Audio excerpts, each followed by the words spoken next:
Chapter 940. Isn't it shameful to say such a low-level provocation? Dean's flat tone calmed the others down a little. The instructor sneered. Military orders must be obeyed. My words represent military orders in front of you. Soldiers are forbidden to lie.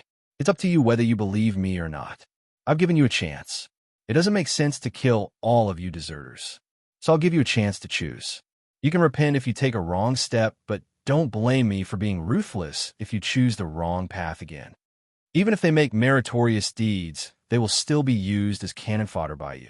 The next time they are sent to the front line of the battlefield, they will die sooner or later.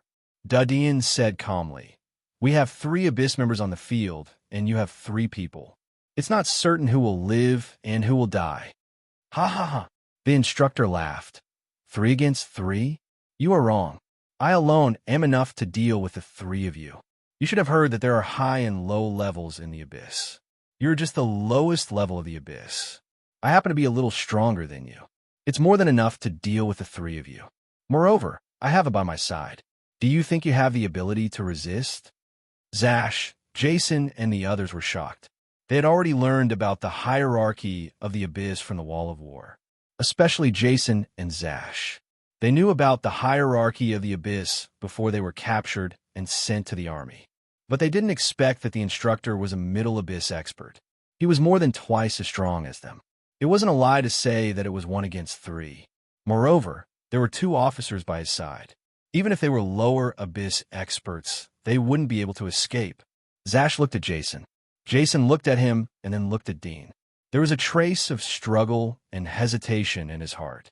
He saw that Dean was hiding a lot of methods. He would most likely suffer a loss if he fought with Dean.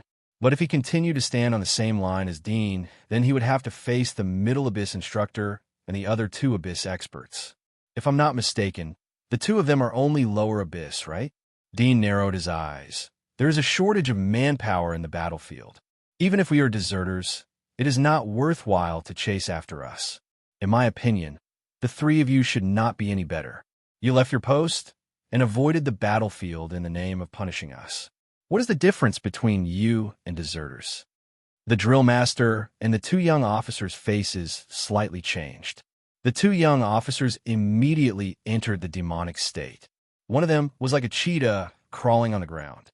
The other one was half human and half snake. There were sharp blades attached to his arms. His pupils turned into vertical pupils. He coldly stared at Dean. It seemed that he would attack at any time. "You're courting death." The instructor's eyes were cold as he spoke word by word. Seeing their reaction, Zaxit, Jason, and the others suddenly came to a realization, and their faces became ugly. Indeed, they were deserters, but it was completely unreasonable to send the instructor and the other 2 Abyss experts to chase after them and ignore the battlefield. This could only mean that they were also deserters, but they had a legitimate reason, and, at most, they would be punished. Now that they had been pointed out, the instructor would most likely not let any of them live. As for the punishment mentioned before, most of it was fake. Zaxit and Jason's hearts sprouted as they thought of this.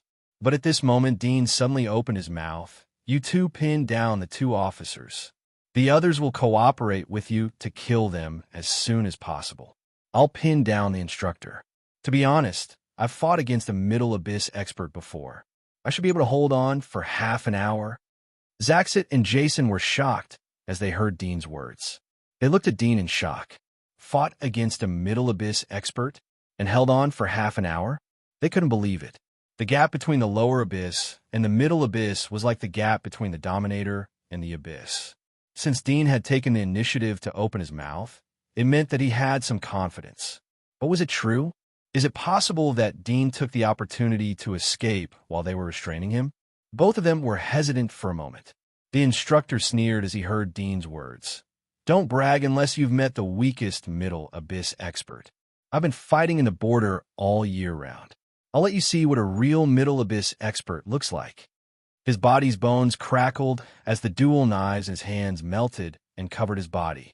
In the blink of an eye, he turned into a black gorilla-like monster.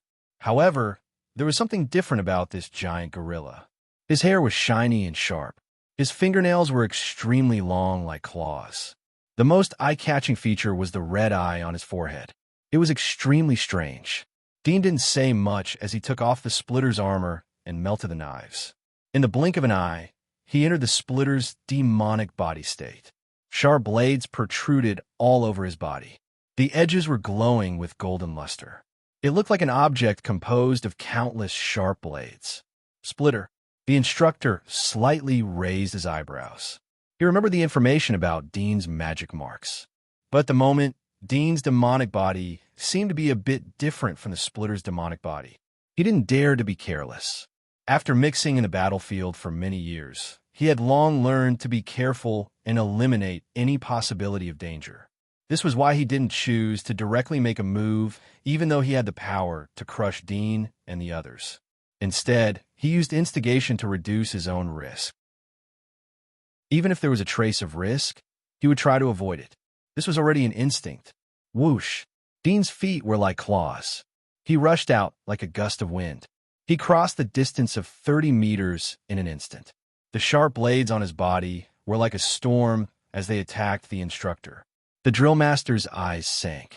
He didn't dare to attack. Although his magic marks were considered excellent among the legendary grade magic marks. Moreover, his magic marks were more thorough than Dudian's. However, he had long heard of Splitter's ultimate attack. Even if it was a Dominator-level Splitter's sharp blade, it could cause damage to him. However, it didn't mean that he had to escape. He raised his thick palm when the sharp blades were stabbing him. Ding! Ding! Ding! Sparks splashed out from time to time. After 3 seconds of frenzied attacks, the instructor's eyes suddenly moved. He stretched out his clawed palm. Whoosh! Dean suddenly pulled back. His face was gloomy. He saw that the instructor's body didn't have the slightest scar. It was almost unimaginable that the instructor was unscathed under the previous storm of attacks. It was not because of the latter's terrifying defense, but because all his attacks were avoided by the opponent. Although the body of the gorilla instructor seemed heavy and clumsy, and he was a strength-type warrior, his movements were terrifyingly agile. He could clearly see that all his attacks were blocked by the instructor's sharp claws. How good was his eyesight, how accurate was his technique, and how fast was his reaction speed. Chapter 941. You can run fast. The gorilla instructor retracted his rough palm and looked at Dean coldly. Looking at your speed, you are indeed stronger than the average lower abyss abyssal. But that's it. As soon as the word E fell, his burly body suddenly pulled up and shot out like an arrow from the bow. It seemed that he arrived in front of Dean in an instant, his huge body full of pressure. Dean only felt a strong wind blowing on his face, and his vision suddenly darkened. Then he saw a hairy chest. His pupils shrank, and all the sharp blades on his body shot out in an instant. At the same time, his body retreated at high speed. Bang! Dean felt pain in his waist and abdomen. He felt as if he had lost his strength and flew out uncontrollably. Dean didn't fly far when he felt a soft force supporting his back. It offset the impact, and then he was gently put down. He used his omnidirectional perception and saw that it was Jason who caught him. At this moment, Jason had also entered his demon form. His demon body was like a werewolf, with erect ears on the top of his head, hair covering his cheeks, and both of his hands were sharp claws, but the palms were soft and thick pads of flesh. His knees were bent forward like 2 scimitars, and his entire body had become extremely lean. His eyes were faintly emitting a dark blue glow, very mysterious. "Are you okay?" Jason put Dean down and asked in a low voice. Dean shook his head. He saw that there were several wounds on Jason's chest and wrists. Blood was oozing out. He looked at Jason and then at Zash and the others who were still in human form. He took a deep breath and said, "I'll deal with him. You hold the others. We have no way to retreat. If I die, he won't let you escape." Zaxite knew that Dean's words were directed at him. His mouth slightly twitched, but he didn't agree nor deny. Dean ignored them after he finished speaking. His eyes gradually became dignified. This was the first time he fought against a middle-level abyss. Indeed, as the previous instructor had said, The gap between the middle-level abyss and the lower abyss was like the gap between the Lord and the abyss. In the past, he didn't care about the middle abyss. First of all, he had coerced Felicia. Secondly, he had absorbed the ice worm, which made him think that he was in the middle abyss. Dean didn't know how big the gap was between a middle-level abyss expert and a middle-level abyss expert who didn't have a demonic body after fighting with the drill master. Moreover, he understood that he wasn't in the middle abyss. The result didn't make him depressed. Instead, it made him more excited and expectant. It meant that his potential was higher than he had expected. There's no blood. The gorilla instructor looked at Dean's waist and abdomen. He was surprised to see that Dean's waist and abdomen were dented but not torn. Wasn't Splitter's defense very weak? Dean slowly moved to the side and prepared to move the battlefield. The drill master sneered as he saw Dudian's plan. He looked at the two officers. "I'll leave the rest to you. You should have no problem with 2 small fries, right?" "Of course. I hope you can let me play to my heart's content." The 2 military officers slightly grinned, and their originally serious faces suddenly revealed a sinister grin. They rubbed their palms and warmed up their muscles, completely ignoring Jason, Zaxi, and the others. As for the rest of the Dominators and Pioneers, they were like air in their eyes. They were not even included in the list of small fries. Zaxi and Jason's eyes flashed. They were angry, but more dignified. Although the 2 officers didn't look like they were in the middle abyss and had the same physique as them, they were officers who had been stationed at the border of the Empire for many years. They had rich combat experience. They might not be able to beat them. However, they still had the advantage of numbers. Although the others could not interfere in the Battle of the Abyss level, a few sovereigns among them could still help. As long as they could restrain the Abyss level for a bit, they might be able to seize the opportunity to defeat it. The battlefield was divided into 2 parts. Dean and the gorilla instructor were transferred to an open space hundreds of meters away. The instructor took the initiative to stop and looked at Dean cruelly. "Boy, your demonic body seems to be a bit different from the general demonic body. Did you eat something special?" "I ate your mother," Dean replied lightly, as if he was saying a very ordinary sentence. The instructor's face turned gloomy, but he soon revealed a sinister smile. "You want to provoke me? Boy, you're thinking too much. After I kill you, I'll take your body back and dissect it for research. I'll be able to find the abnormality of your devil body." "All right. You seem to care a lot about that undead.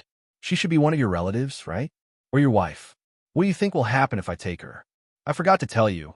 Many people here don't mind taking the undead." Whoosh! A sharp blade suddenly flew out and shot towards the gorilla instructor.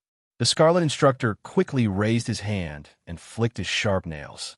With a swoosh, the sharp blade flew to the side and stabbed into the ground. The bones in Dean's shoulder trembled slightly, and soon another sharp blade grew out. He stared at the instructor without saying a word. Drillmaster saw Dean's angry look and knew that he was right. He smiled. Dean tried to provoke him, but now he was provoked. He had the upper hand before the fight started. The outcome was basically clear. "Boy, look behind you." The instructor's smile disappeared, and he suddenly shouted. At the same time, he flew out and almost instantly rushed in front of Dean.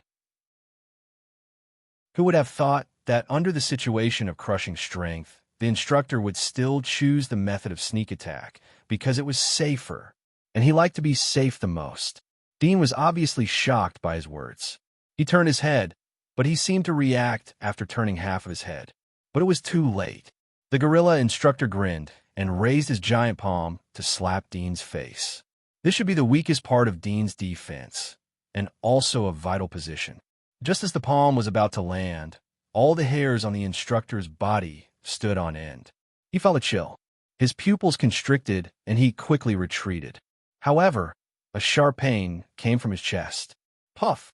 When he retreated, he felt pain and cold in his chest. Blood splashed out in front of his eyes. His eyes widened in disbelief. Seeing Dean taking advantage of the situation, his eyes were filled with anger.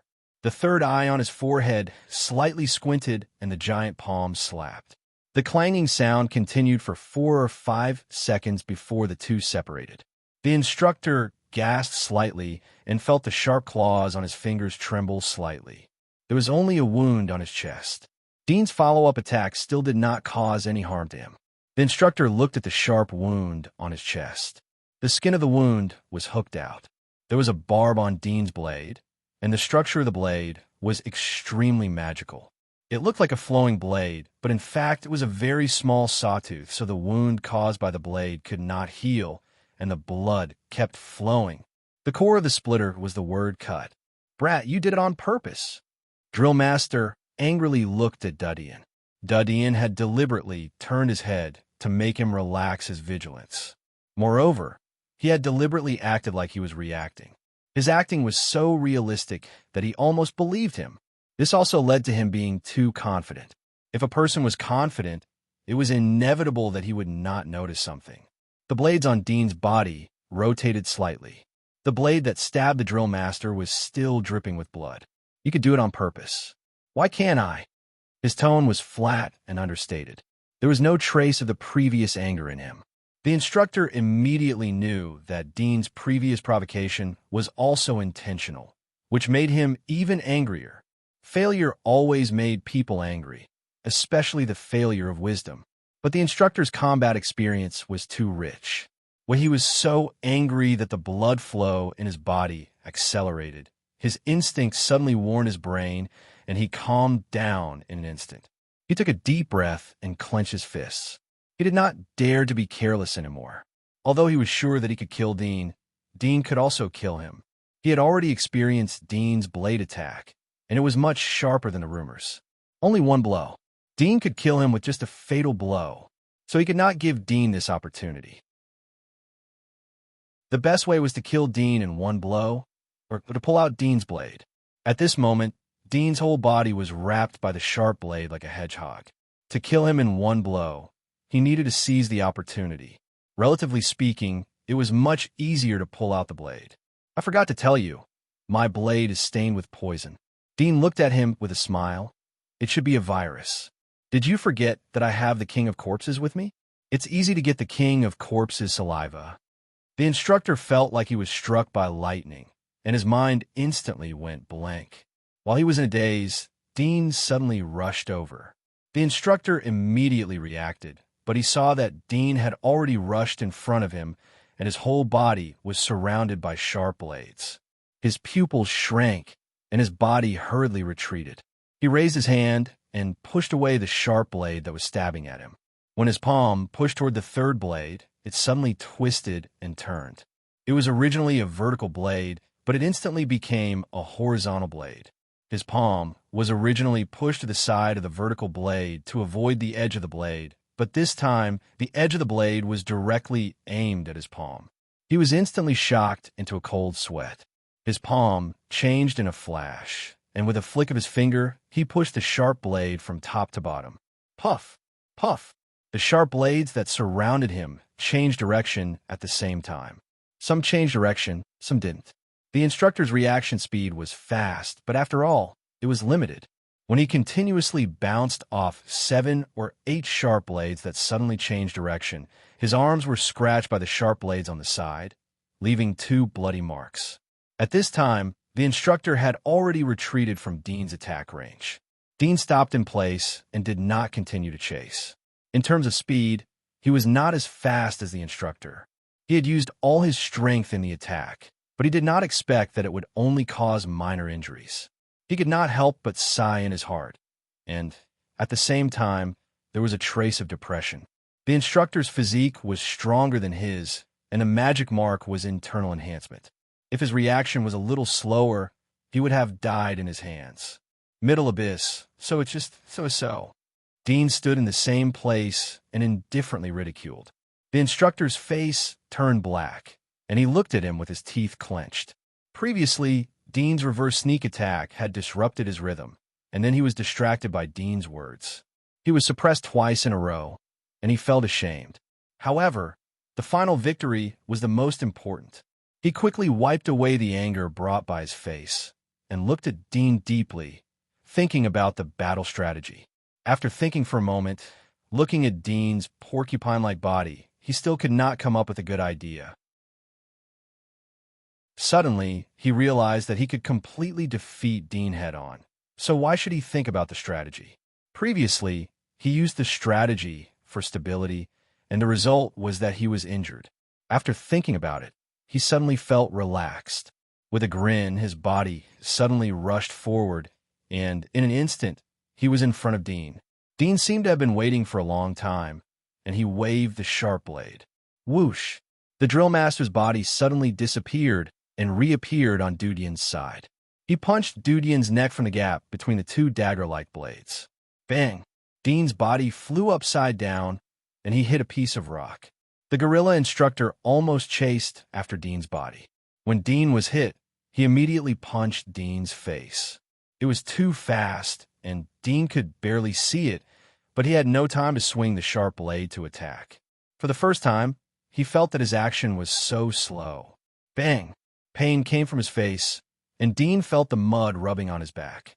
The sharp blades on his body suddenly rotated, stirring in all directions, and forced the instructor away. Dean stood up from the mud, slightly gasping, and felt that his neck was broken.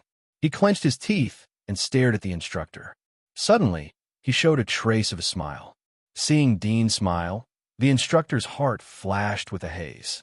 When he was about to make a quick move, his face suddenly changed, and he felt that his body was a little numb. He looked down and saw that the wound on his chest was cut by Dean, and the blood that flowed out was light green. Poison. The drill master's face changed.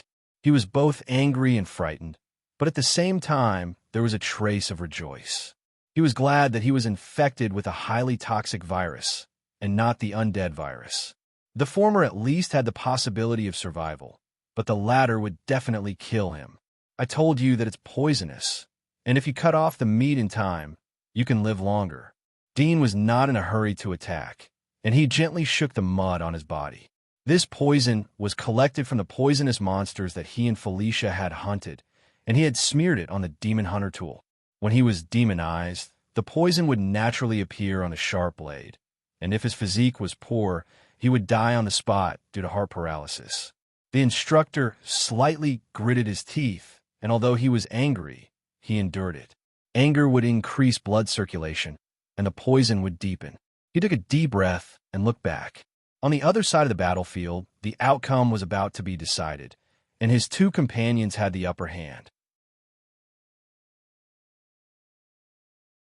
Chapter 942. Do you expect them to help you? Dean sneered as he saw the ape instructor's expression. He suddenly flew out and shot out his sharp blades like a storm. The ape instructor narrowed his eyes. His burly body was as light as a fallen leaf. He dodged or pushed away the sharp blades. He made up his mind that as long as his two companions defeated Zaxi and the others, they would come to reinforce him. Dean's attacks were getting faster and faster. His sharp blades became flexible and changeable. He had the upper hand and completely suppressed the ape instructor. Whoosh! A sharp blade suddenly changed direction. The ape instructor had no time to dodge. His arm was cut and blood spurted out. The ape instructor's expression changed slightly. He felt that his body's functions were getting slower and slower. He retreated, feeling annoyed. At the same time, he glanced at the battlefield from the corner of his eyes. He saw that his two companions had already forced Zaxi and Jason to retreat, barely holding on. Whoosh! A sharp blade flew towards him, slicing towards his cheek. The ape instructor's pupils shrank as he tried to dodge, but the blade suddenly changed direction and moved towards his throat. His face suddenly changed. He took a few steps to open the distance again, but his back was full of cold sweat. Dean didn't wait for him to stop, but he still chased after him. The ape instructor hastily parried and retreated. Dean attacked more and more fiercely. He felt that his movements were getting smoother and smoother. He didn't feel tired at all. His sharp limbs were like his hands and feet. They could bend, change direction, fall off, or twist at will. His attacks also became more and more tricky and unpredictable. It was as if there was wind supporting his body, making him graceful and light. I can be faster. Dean's eyes were full of inexplicable excitement as he attacked faster and faster. Puff! Puff! The two sharp blades abruptly changed their direction and instantly closed in on the instructor's abdomen and thighs, leaving two bloody marks on them. The drill master roared, and his hair stood up. His rough palms swung forward, and with a snap sound, he caught the two blades in front of Dean's chest. He lifted them up and pulled them out. Dean didn't retreat. Instead, he rushed towards him at a faster speed. His hands were like a peacock's tail. His fingers were like hooks as he grabbed the ape instructor's chest and pulled the distance between them closer. The instructor's face changed. He raised his hand to tear Dean's face, trying to force him back. But the tip of Dean's nose suddenly grew, and a black, demonic substance protruded along the tip of his nose, turning into a sharp blade. He didn't flinch and directly collided with it. Puff! The sharp blade pierced the drill master's palm. Dean reached out and hugged the drill master's waist. His cold cheeks were infinitely close. No, the gorilla instructor screamed in horror, but all he saw was Dean's emotionless eyes. The next moment, severe pain came from all over his body. He was completely hugged by Dean. Dean's sharp blades wrapped around him like a clamshell. The sharp blades penetrated the drill master's body from the side. The gorilla instructor's struggling body also froze in an instant. His eyes widened and saliva flowed out of his mouth. Never would he have thought that he would actually fall into the hands of a lower abyss. Whoosh! Dean loosened his hands and retreated a few steps. He pulled out the sharp blade that was pierced into the drill master's body. Blood gushed out from the wound. The drill master's knees softened, and then his body slowly fell down. There was no trace of breath. Dean's tense heart also relaxed. Suddenly, he felt a burst of exhaustion from the roots of the sharp blades. He looked up at the battlefield in the distance. Zashi and Jason were covered in wounds. They were in constant danger. It was estimated that they wouldn't be able to hold on for long. I left you there because I thought that I would have to rely on you. I didn't expect that I would solve it myself. Dean murmured. He raised his tail and cut off the drill master's head. As a result, there was no possibility for the drill master to disguise himself. He turned around, stomped his feet, and flew toward Jia, Shi-Te, and the others. One of the officers with small eyes suddenly sensed something. His face changed. How is it possible? Another young officer was surprised. He avoided Jason and turned his head. He saw Dean and the drill master, who was lying on the ground not far behind him. The drill master's head was cut off. He blinked as he suspected that he was hallucinating. But Dean was a few hundred meters away from the battlefield. The strong wind made them come back to their senses. They were shocked and angry at the same time. They immediately surrounded Dean from the left and right. Dean's toes touched the ground. His body suddenly rotated like a top. His sharp blades protruded out like wind and fire wheels. Bang! He collided with the officer with small eyes who was rushing towards him from the right. Puff! The chest of the officer with small eyes was hit by Dean. His body was instantly torn into pieces. The young officer on the left was stunned. He looked at the scene in horror. His face was full of disbelief. But the shock lasted for less than half a second. He turned around and fled. Whoosh! In the blink of an eye, he had caught up with the young officer. He threw out his sword and pierced through the officer's back without any hindrance. The sword came out of the chest and was lifted up. In an instant, the blood of the young officer's upper body was divided into two.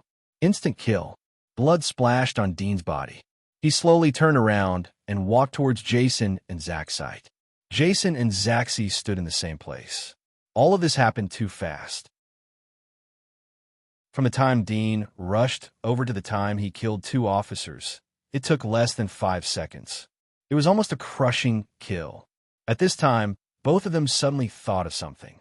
They turned around and saw the drill master's body hundreds of meters away. His head had been removed. Dead? The two of them widened their eyes in astonishment. Dean killed a middle-level, abyss-level drill master? How is that possible? Zaxi instinctively took a step back as he saw Dean approach. Are you also a middle-level, abyss-level? Dean indifferently said as he saw the fear in Zaxi's eyes. If I was then, the battle would have been over. It was just a fluke. Was there a fluke in a battle against an experienced drill master? The answer was obviously no. Zaxite didn't dare to ask again. He knew that everyone had their own secrets. He reluctantly smiled, but he felt bitter in his mouth. Jason also had a bit of fear in his heart, but he hid it deeply. He knew that Dean wouldn't do anything to them. Otherwise, it wouldn't be too late to let them be killed by the two officers. Let's find a place to take refuge. Dean pulled their thoughts back. Zaxite responded, Yes, we shouldn't stay here for a long time. We should go into the forest and observe the situation before considering how to move forward. What do you think? Dean nodded slightly. He put away his demonic body and said, Lead the way. Zaxit and Jason also retracted their demonic bodies. Zaxit and two other seriously injured pioneers led the way. As for the others, they were all beheaded by the two officers. Now there were only 4 of them left, plus Dean and Aisha, a total of 6 pioneers. Boom! When they stepped into the forest, they suddenly heard a loud roar coming from afar. The few of them stopped and looked over. Immediately, they saw a blazing flame burning at the stronghold, like a volcanic eruption. Dudian immediately jumped to the top of a nearby giant tree and looked at it. He saw a faint red figure of 7 or 8 meters high in the flames above the fortress. The figure looked like a human, but also like a reptile. It had ox-like horns on its head and a very long tail behind it. It was burning with flames and swinging like a fire whip. At first glance, it looked a bit like Haisha's demonic half-dragon image. Is this a fire dragon? Dean's eyes slightly moved. At this moment, Jason and Zaxi also looked at the top of a giant tree nearby. After seeing the situation on the fortress clearly, Zaxi let out a low cry. It's the fire dragon alien tribe. As expected, it's them who led the magical beast army to attack the war god wall. Jason, who was at the side, asked curiously, This is a fire dragon? Have you seen it before?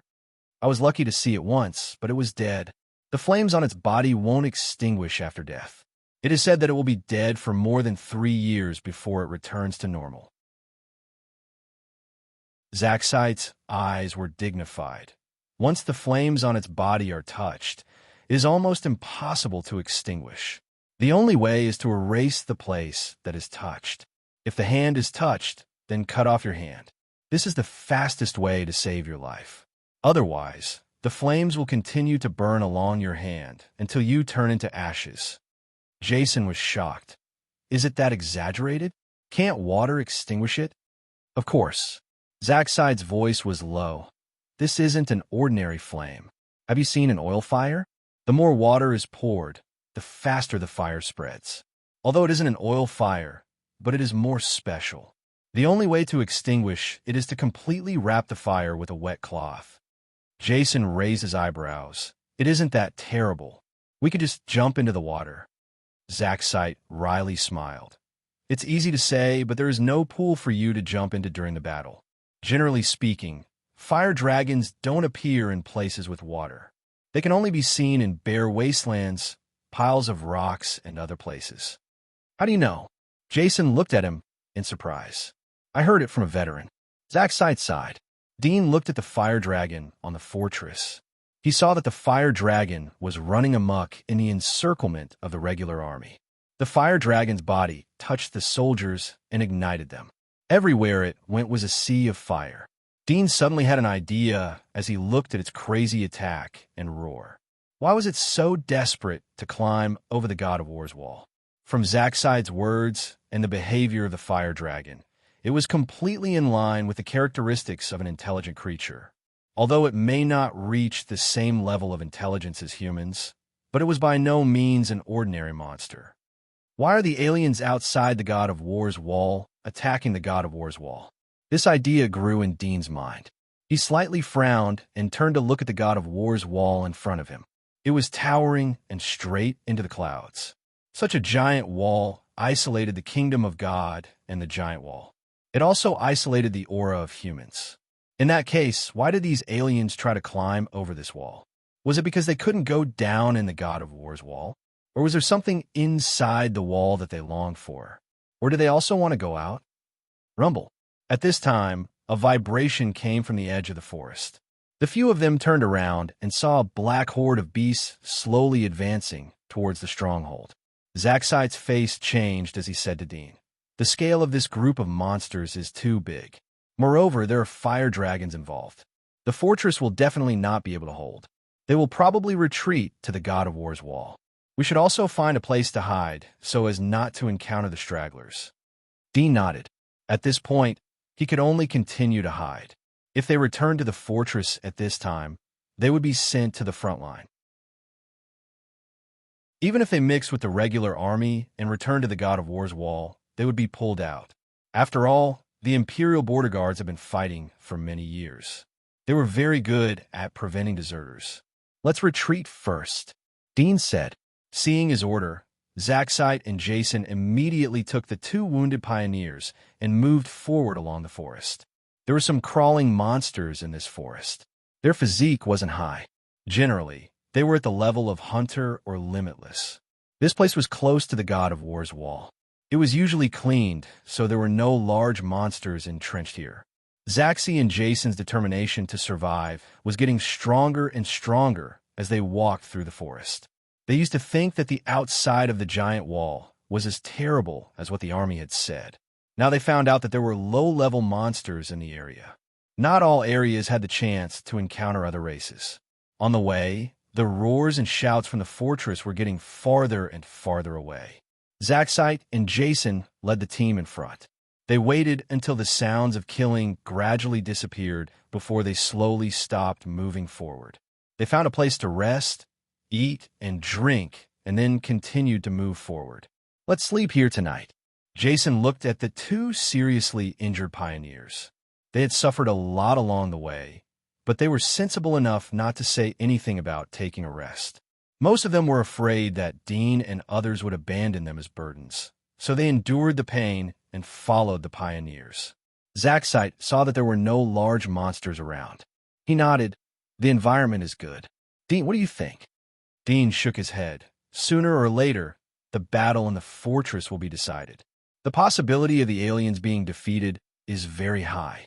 Once they are defeated, the monsters will flee in all directions. It is very likely that they will bump into us." "It makes sense. This place is too close to the God of War's wall."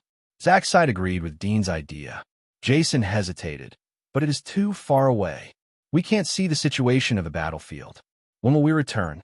Do we really have to stay here for a lifetime? Just a few of us?" Hearing this, Zaxite immediately frowned, and the two injured pioneers became silent. Chapter 943. Okay. Jason reluctantly agreed. He didn't want to defect and wander outside the wall for the rest of his life. But the battlefield was chaotic, and he was likely to be sacrificed if he went back. He could only temporarily avoid the battlefield. The decision was made. Everyone was led by Dean and moved forward. Half a day later, they left the forest and came to a tall mountain. The mountain was 200 to 300 meters tall, and there were many monsters living there. The lord of this place was a reptilian monster that looked like a crouching spider, but its legs were sharp blades. Its strength was comparable to a ruler, and it was killed by Zaxi with 2 slashes. They occupied the mountain and rested here. From the top of the mountain, they could vaguely see the scenery outside the giant wall more than 20 miles away.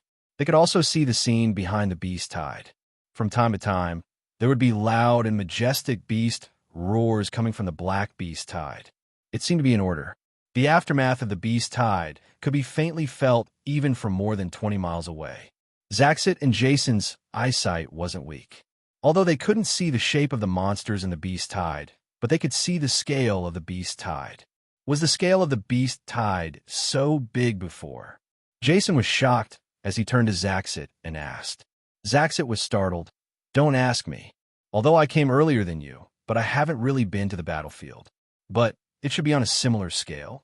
No wonder they recruited unaffiliated people like us at the last minute. The battle has been going on for 5 to 6 hours since dawn. Not counting the magical beasts that have already invaded the fortress, there should be about 50 to 60,000 of them in this area. Right?" "I guess so." Jason was not sure. "I can't see the end. Fortunately, we ran out in advance. If we listened to that grandson and defended the fortress, We wouldn't be able to survive even if we had 10 lives. It's too horrible. Although we have seen a lot of beast tides in the giant wall, the monsters were generally weak. The human wave tactic was useless in front of us. However, there are big guys here. There's so many pioneers. Even if we were surrounded by the beasts in the upper abyss, we would still lose a layer of skin. Dean's eyes were dignified, and he was equally surprised. The battle had lasted for 5 or 6 hours, but the scale of the beast horde was still so huge. Most likely, the fortress had already been captured. He didn't know whether the indestructible wall of war could defend against this invasion. Look, it's the fire dragon race. Zaxit suddenly raised his finger. The few of them looked in the direction of his finger and immediately saw streaks of fiery light appear in the black tide behind the horde of beasts. They swept past the horde of beasts like meteors. The scarlet color formed a sharp contrast with the pitch-black horde of beasts. They moved quickly, as if they were leaping through the horde of beasts. They quickly moved from the back of the horde of beasts to the front of the horde of beasts until they disappeared from everyone's sight. 28, 29, Jason's lips slightly moved. When he counted to 33, he took a deep breath. 33. Dean's eyes flashed, but he didn't speak. Suddenly, an idea appeared in his mind. This idea made him feel that it was too bold and even rebellious. He knew from Felicia that the fighting strength of the fire dragons was not inferior to that of the trolls. The adult trolls had the power of the abyss, and some of them were even stronger than the middle abyss.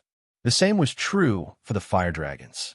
Felicia had taught Dean the way to judge the strength of the fire dragons, and that was to look at the color of their flames. The fire dragon race with blue flames was the weakest infant. Its combat power was lower than the abyss. The fire dragon race with red flames was comparable to the lower abyss. The fire dragon race with golden flames belonged to the royal family of the fire dragon race. Its strength was close to the upper abyss. Only the Lord of the Abyss could barely deal with the golden flames of the fire dragon race. Felicia also said that the fire dragons were the most powerful of the fire dragons. Their flames were snow white and looked like steam. They were the kings of the fire dragons, and only the 7 kings could kill them. The previous 33 fire dragons had red flames. 2 of them had a trace of gold in them. Such combat power was enough to defeat the 3 border guards who brought Dean.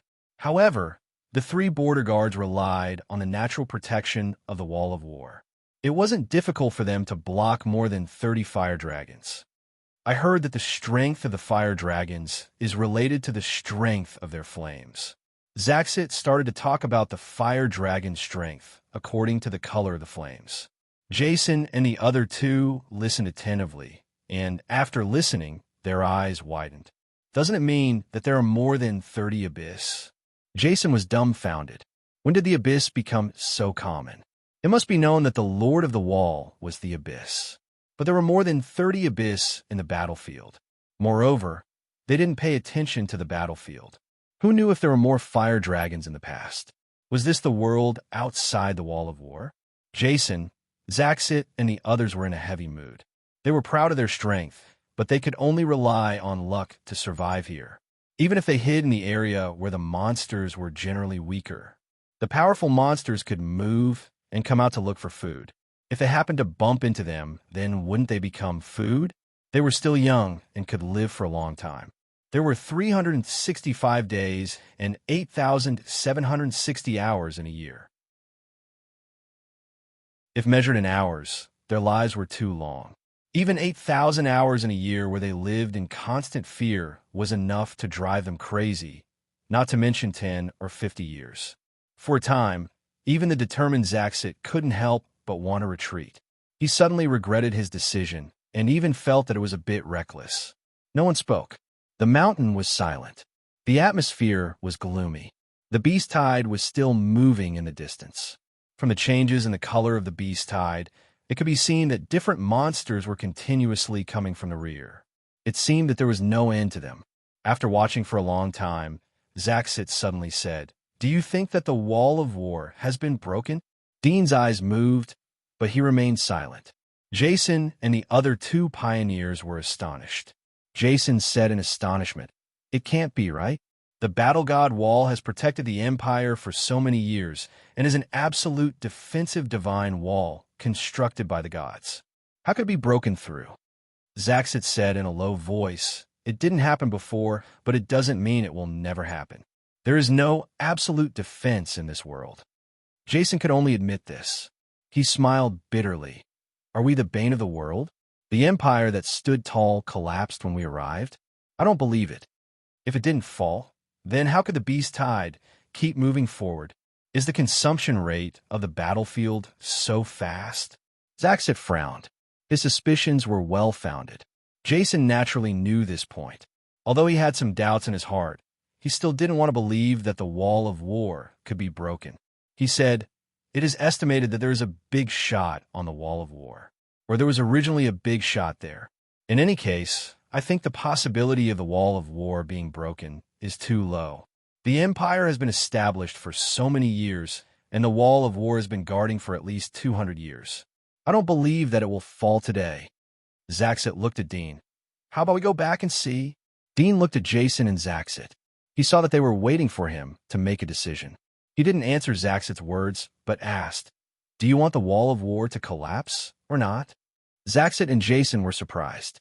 Zaxit hesitated for a moment and said, "From our current position, I hope that there will be a problem with the wall of war. Then maybe we can sneak in and follow behind the aliens." Jason glanced at him but didn't say anything, remaining silent. Dean looked at Jason. "You don't want it to collapse?" Jason shook his head. "I don't know. I hope that the wall of war will collapse because of the same reason as Zaxit. We can sneak in, but I don't want it to collapse. Once there is no protection of the wall, then the people inside the wall will be plunged into misery and suffering." He wanted to say something, but held back. Dean simply said, "I hope that it will collapse. At least we can live, but it is a bit rebellious. We are deserters. Whether it is according to the military law or the law of the Empire, we will be executed countless times. I am not afraid of you listening to me. This is my true opinion." Zaxit nodded. "Indeed, although it is a bit scary to say such words here, but there is no one else here. Since you have such thoughts, then I think we can help the aliens." Dean immediately said. Zaxit and Jason were stunned as they looked at Dean. "Help the aliens? You mean? We can help if the aliens have the hope to break through the God of War's wall. We will have the opportunity to steal back the God of War's wall. Anyway, the 7 kings will get the news and come over to repair the wall. We can kill the aliens while we are at it." Dudian said. Jason hesitated. This isn't good. If they know about it, I think it is okay." The cultured and refined Zaxite was very decisive. Dudi is right. When the battle god wall is broken, the 7 kings will naturally rush over as reinforcements. If they make a move, these invading alien races will definitely be wiped out, and there won't be many casualties. Anyway, there isn't any god wall near the border. These invading alien races might even fight with the monsters inside the wall. Jason saw that Zaxit and Dean had the same opinion. He knew that there was no way to change it. He thought for a moment, "But we are weak. How can we help the aliens? Wouldn't they be more effective than us if they sent out a few fire dragons?" Zaxite's reaction was very fast. He coldly smiled and said, "That might not be the case. The ones who understand humans the most are humans. We are familiar with the situation on the battle god wall. The alien races only know how to kill, but we can lead them to attack the weak points." Dean nodded. "It is the simplest way to kill with a borrowed knife." Jason sighed. "That's true." They discussed the details, and then under Dean's suggestion, they stayed on the mountain for a few hours to watch the battle. The sky gradually darkened. It was dusk, and the clouds of fire covered the sky. The number of beasts had become sparse. From time to time, there were fire dragons rushing out from the beasts towards the front of the battlefield. In the evening, Dean, Jason, and Tashi ate dry food and groped their way back. They were dozens of miles away from the Wall of War by the early morning. They could see the huge outline of the Wall of War. They saw the flames of war raging in the 7th area of the Wall of War. Flames were splashing on the towering Wall of War. The roars of beasts and shouts of killing seemed to be coming from the sky. It was extremely shocking. Dean, Jason, Zaxit, and others were surprised and sighed when they saw this scene. They were surprised that the beasts had continued to attack for so long. Moreover, the regular army on the Wall of War was able to hold on for so long. They sighed because the wall outside the Wall of War was stained with blood. It was as if there was a waterfall of blood pouring down from the highest point. More than 3,000 meters of the Wall of War was bathed in blood. On the ground outside the Wall of War, the corpses of the beasts were piled up like a mountain. There were tens of thousands, or even hundreds of thousands of corpses. They formed a steep slope. The beasts from behind climbed up the slope of the corpses towards the top of the wall, or jumped up. However, from time to time, boulders would roll down from the wall, and gunpowder shells would be thrown to kill the beasts climbing the wall. Every time the shells exploded, the entire Wall of War seemed to tremble. Fortunately, the shells were far away from the Wall of War and didn't explode on the wall. The aftermath of the shells burned black marks on the wall. Dean, Jason, and others didn't expect that the Wall of War wasn't broken. They didn't even see the hope of breaking it. Dean frowned and stared at the wall in silence. Half an hour later, the battlefield was still filled with waves of charging and stubborn defense. The corpses of the demonic creatures fell from the war god wall like raindrops, raising the height of the slope by another 10 to 20 meters. They actually held on. Zaxit's face was ugly as he gritted his teeth. Jason was silent. No one could see what he was thinking. Dean stared for a moment and turned around. Let's go and wait for a while. Zaxit was unwilling. Aren't we going to harass them? If the wall of God of War was crumbling, then we would have a little role. But now it is still impregnable. The role of the few of us in such a battlefield is too small. We can't change the outcome. Duddy sighed. Zaxite also understood this, but he was still somewhat unwilling. This was their last and only hope of survival. Let's wait for a while.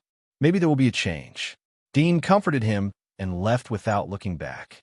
Dean leaned against the hillside and continued to look at the battlefield after returning to the mountain. He was waiting for an opportunity. 2 days passed in the blink of an eye. Dean and others returned to the front of the Wall of War to observe the situation. But in addition to the height of the corpses piled up outside the wall, the battle was still the same. They saw that the fire dragons weren't able to break through the defense of the wall. Many fire dragons' corpses fell on the slope and were pressed down by more corpses.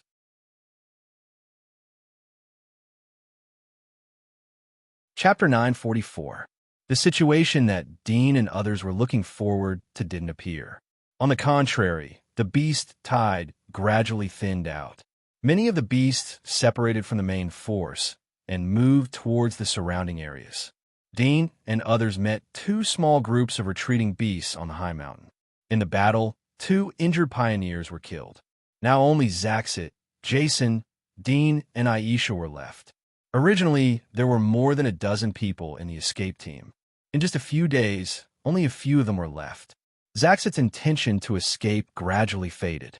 He suddenly felt that it was better to stay in the wall than to be punished. He couldn't imagine what would happen if Dean and Jason were gone, and he was the only one left. Would he gradually lose his humanity because of the monsters? Would he not even speak in the end? What should we do now? Zaxit and Jason looked at Dean. Even if they were used to being in a high position and had independent thoughts, they couldn't help but be at a loss at the moment. Dean was also confused. He didn't expect that such a huge attack from the aliens wouldn't cause much impact on the War God's Wall. In the past few days, they often returned to the edge of the battlefield to observe. They tried to help when the monsters were strong, but they never had the opportunity. Now that the battle was about to end, it was obvious that such an opportunity wouldn't come again. This also meant that it was time for them to make a choice. They could either continue to escape or disguise as soldiers in distress and return to the War God's Wall. In Dean's view, it was impossible for Zaxit to return to the War God's Wall. His watch was left in the fortress. The War God's Wall should have a record of his movement route. He could only continue to escape to destruction. However, his own combat system and Jason's were closed. There was no record of their escape route. If they returned, then there was a low chance that they wouldn't be regarded as deserters. However, the technical personnel in the border guards weren't fools. They were sent to the front line. The battle had lasted for so many days. There was no reason for them to survive. They must have deserted. The fate of deserters was to be executed or sent to places like the Monster Research Institute or coolies to play their remaining value. He sighed and felt a little annoyed. He ignored Zaxit and Jason's questions and sat on the hillside, deep in thought. Zash and Jason saw that Dean had no idea. They were silent as they tried to think of a way out. Another 3 days passed, and on the 8th day of the battle, the demonic beasts began to retreat in all directions. However, the number of surviving demonic beasts was less than 1/10 of their original number. Their retreat was very different from their previous orderly attack. They were like headless flies, scattering in all directions. After encountering several monsters, Dudian knew that they couldn't stay here for long. If they encountered some difficult monsters, they would most likely die here. Monsters that could survive the war until now were either lucky, had special abilities, or were very strong. It was rare to see pioneer-level monsters. "Let's go," Dean said to Jason and Zaxite as he dealt with a reptilian monster that had escaped. "Where to?" Zaxite quickly asked. Dean glanced at the direction of the God of War's wall. His eyes flashed for a moment, but he sighed and turned to the front. "Keep going." Zaxite and Jason were startled. Zaxite sighed. He had been thinking about the survival rate of returning to the God of War's wall. However, the result was obvious. Now that the battle against the demonic beasts was over, the border guards were not short of people. Most of the deserters like him would be executed or sent to the worst place to mine energy and rare minerals for the Empire. It was no different from death, or even more painful. Jason slightly clenched his fist and hesitated for a moment. He finally said to Dean, "Both of our combat systems are off. Will we be treated as deserters if we return? You said before that we can find other excuses and be punished." Dean shook his head. "It was possible before, but I didn't think that the battle would last for so long. It has been 7 or 8 days now. The fortress has long been breached. How could we persist in the battlefield outside the giant wall for so long with our strength? There's only one explanation, and that's that we've defected." Jason didn't give up. "We can say that we didn't have time to escape back to the God of War's wall after the fortress was breached. So we temporarily hid in another place. Isn't it a direct defection?" Dean sighed. "But the order given to us is to hold on to the fortress. There are only soldiers who are God of War. There is no living soldier. In their view, there's only one end for us, and that is to die in the fortress. If we survive, then we are deserters." There was a hint of struggle in Jason's eyes. He opened his mouth slightly, wanted to say something, but in the end, he closed his mouth and remained silent. Zaxite was stunned as he heard their conversation. "Did you turn off the combat system?" "How?" "It was destroyed, so it was turned off." Dean didn't explain in detail. "Let's move forward. I suspect that there are not all monsters outside the border. There are probably humans or other intelligent life forms. Maybe we can communicate with them. For example, the fire dragons. If we meet them, then we can cooperate with them." "Cooperation?" Zaxite and Jason looked at him in puzzlement. "The fire dragons want to invade the God of War's wall. Naturally, they want to understand the situation inside the wall. If it was us, we would also capture a few enemy soldiers and ask them for information." Dudian said. The two reacted. There was a trace of strange color in their eyes. This was worse than defection. However, this was one of the chances for them to survive. "Then let's go." Zaxite was very decisive. Dean took Shanghai Lisa over the mountains and continued to move forward. As they moved forward, there were monsters chasing them from behind. Fortunately, they were always on guard and hid in advance. The monsters seemed to be very flustered as they fled. Few monsters noticed them. They crossed the mountains, plains, and wastelands. They met a lot of monsters along the way. Most of them were pioneers and dominators. There were few abyssal monsters. This made the originally gloomy mood of the three gradually brighten up. They had met hundreds of abyssal monsters in the previous war, but now they had restored a lot of confidence. After all, the abyssal monsters were a minority. This is the trace of the fire dragons. Dean looked at a burnt tree in the forest. Tay stepped forward and was about to reach out to touch it. Jason suddenly said, "Don't touch it." Tay quickly withdrew his hand and turned to look at him. "This thing seems to be poisonous." Jason picked up the withered branch from the ground and pushed away the charred bark. They saw that it was covered with sticky green tree sap. The tree sap swayed slightly, and when they saw it clearly, their expressions changed. The tree sap was made up of countless tiny insects, densely packed together, and the number was shocking. Although they were in the abyss, they were more careful than hunters. They wouldn't easily underestimate any monster, including small insects. They had seen the fire dragon's flames before. It was enough to burn the whole tree. But at this moment, only a piece of bark was burned. It was most likely the credit of the green insects. Dudian slowly went deeper into the woods. He saw more and more burnt trees in a straight line. It should be the advance route of the fire dragons. Would it lead to the fire dragon's lair? Dean thought in his heart. He didn't know why he was looking forward to it. If he really met the fire dragon, then he might die. But there seemed to be an impulse to adventure and explore. Roar! Less than 10 minutes after they went deep into the forest, a sudden roar echoed from behind. It was hoarse and high-pitched. It was like a tiger roaring in the forest. It was full of deterrence. The pupils of the three shrank. They immediately shrank behind the trees to hide their bodies. The three of them were familiar with this roar. They had heard it countless times in the past few days. It was the roar of the fire dragon. Dean pulled Highshot to his side and hid behind a big tree. He stared at the back, and his pupils entered the X-ray state. Suddenly, he saw a brilliant sun-like light and shadow rapidly approaching. It was the shape of a fire dragon. However, the fire dragon seemed to be seriously injured. Half of its body was broken. From time to time, it landed on the ground and exerted force with its feet instead of relying on the remaining half of its wing. Dean's eyes flashed. He wanted to intercept it. But at this moment, he suddenly saw two red dots approaching rapidly behind the fire dragon. The heat was low, just at the level of pioneers. However, how could the pioneers chase after the fire dragon alien race? Obviously, the fire dragon was deliberately suppressing its body heat. Jason, who was behind the tree, winked at Dean. Obviously, he also saw the people chasing after the fire dragon. Dean motioned for them to stay still and not make a move. At this time, the fire dragon was approaching in a straight line. Before it reached the forest, a sound of breaking wind came from behind.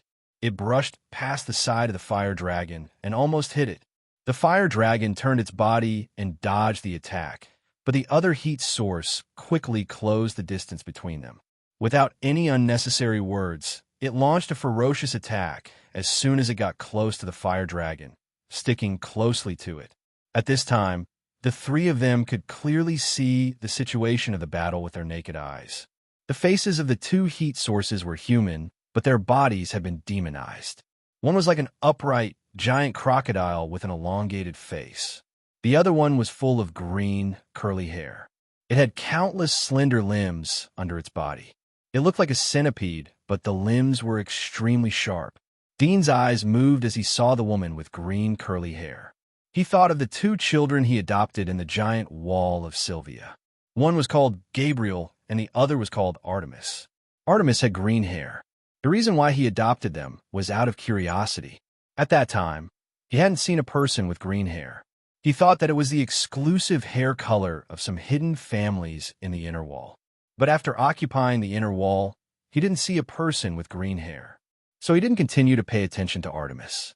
He thought that it was because she lived on the edge of the outer wall and was exposed to radiation all year round. He didn't expect to see a person with green hair here. But he didn't know whether this person's green hair was a transformation of the demon's body or was originally like this. Pin it down. The man with the body of an upright crocodile shouted and flew down.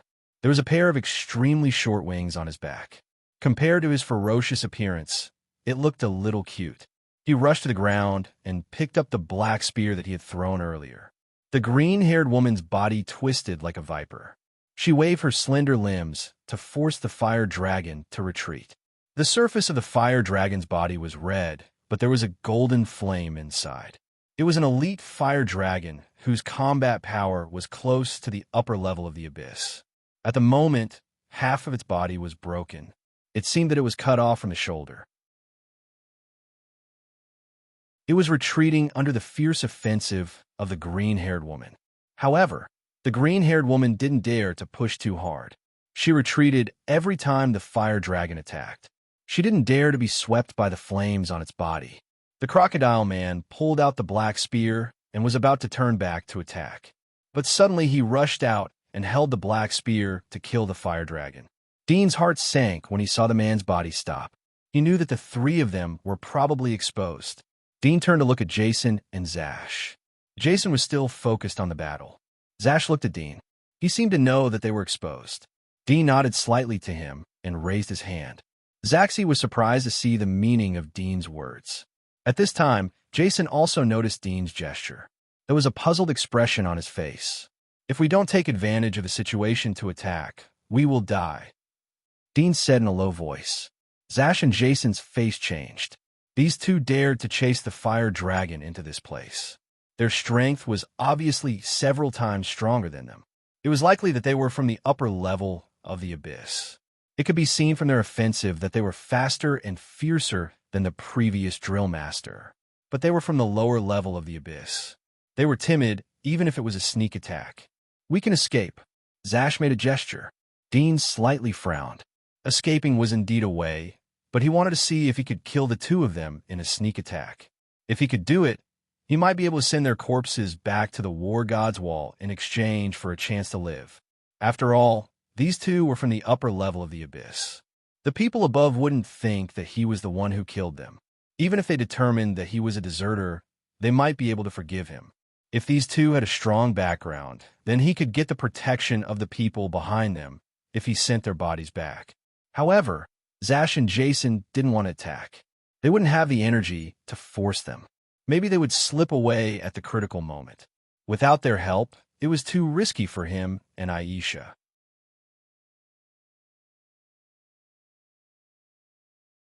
Chapter 945. Zash and Jason looked at each other. They were reluctant, but Dean was the strongest. They couldn't stop him since he insisted on staying. Roar! The roar echoed. The fire dragon was completely suppressed by the two. It couldn't get out of the encirclement of the two. There were new injuries on its body. The old injuries hadn't healed yet. The more it fought, the more tired it became. The crocodile-shaped, short-winged man's black spear didn't seem to be afraid of the fire dragon's raging flames. He waved the black spear and attacked fiercely, shaving off a few inches of the fire dragon's scales. When the flames covered the black spear, they were instantly extinguished, as if they were absorbed by the spear. The green-haired woman seemed to be worried. Although she cooperated with the crocodile-winged man to contain the fire dragon, she didn't dare to get close to it. Both of them had a tacit understanding and rich combat experience. They didn't give the fire dragon the slightest chance to break out of the encirclement. They didn't force it too much. They just slowly dragged it down and consumed its strength. Dean looked at them for a moment and sighed in his heart. The two of them were too stable. They didn't give the fire dragon any chance to counterattack. He was afraid that the fire dragon would be exhausted to death if this continued. They could join forces to quickly kill the fire dragon, but they chose to prolong the war of attrition. The reason was obvious. It should be that the other side was saving their strength to guard against their sneak attack. Let's go. Dean helplessly signaled to Jason and Zash. Zashi and Jason were relieved when they saw Dean's gesture. They were worried that Dean would be stubborn and want to reap the benefits of the fisherman. Obviously, that kind of good thing was unrealistic. The two of them quietly lifted their feet and followed Dean to retreat. The crocodile-winged man who was fighting with the fire dragon glanced at the distant woods through the shoulder of the fire dragon. At this moment, the fire dragon seemed to be aware of the flaws. It roared and flew towards the crocodile-winged man. It opened its mouth and spat out a thick flame. The flame was extremely fast. It was faster than their bodies. The crocodile-shaped, short-winged man's expression changed slightly. The flame spewed out by the fire dragon was extremely lethal. Even he didn't dare to be hit by it. Earlier, he had been paying attention to it and was ready to dodge at the moment it opened its mouth. But now it happened so suddenly. He hurriedly raised his hand and waved his black spear like a windmill. Countless spear shadows flew towards the flaming cannonball. The raging flames were smashed, and wisps of flames drifted away. Some of the flames came into contact with the crocodile-shaped, short-winged man's body and immediately started burning. The crocodile-shaped, short-winged man was very decisive.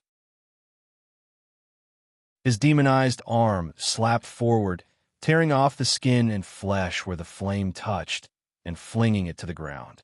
The flame was erratic, but it did not extinguish.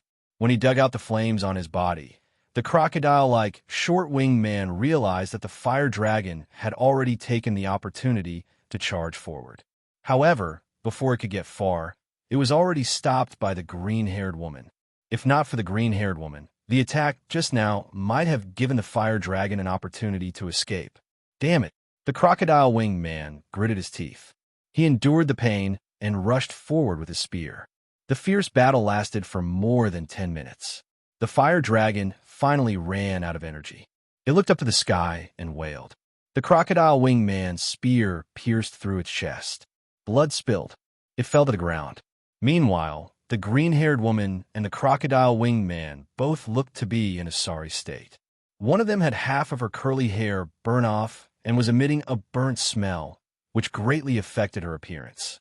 The other had bloody holes all over her body, which was bleeding profusely. It's finally dead. William heaved a sigh of relief.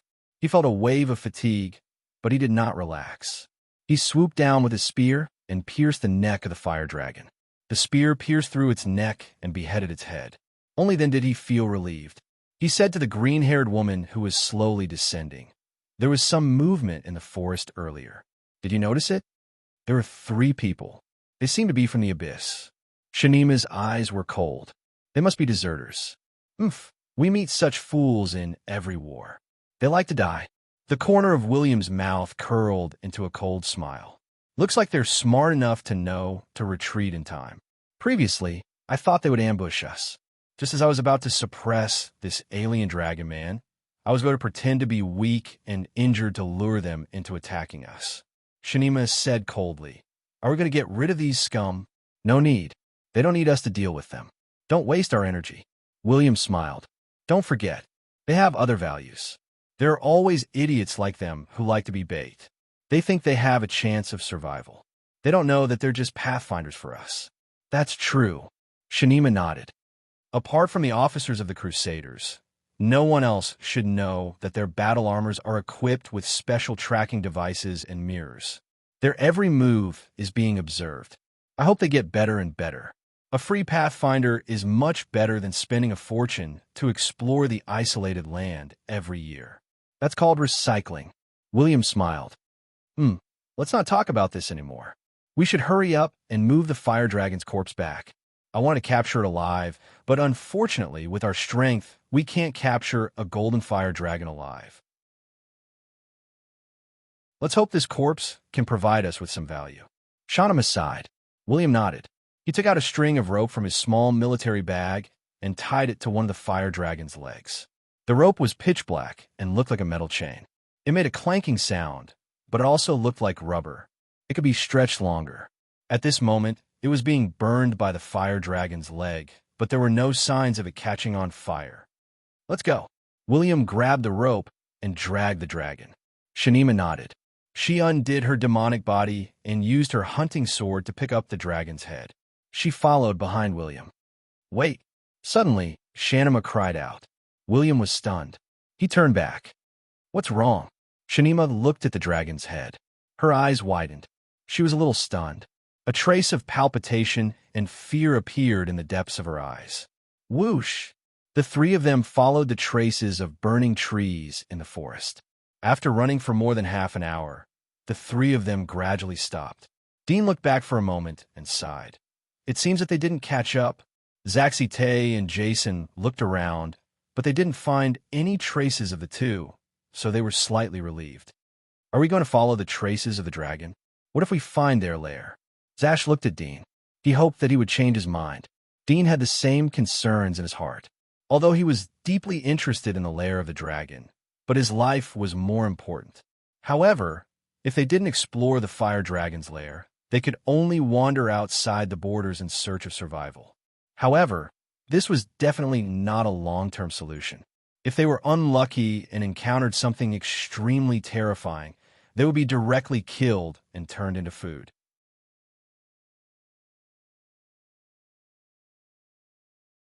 Chapter 946.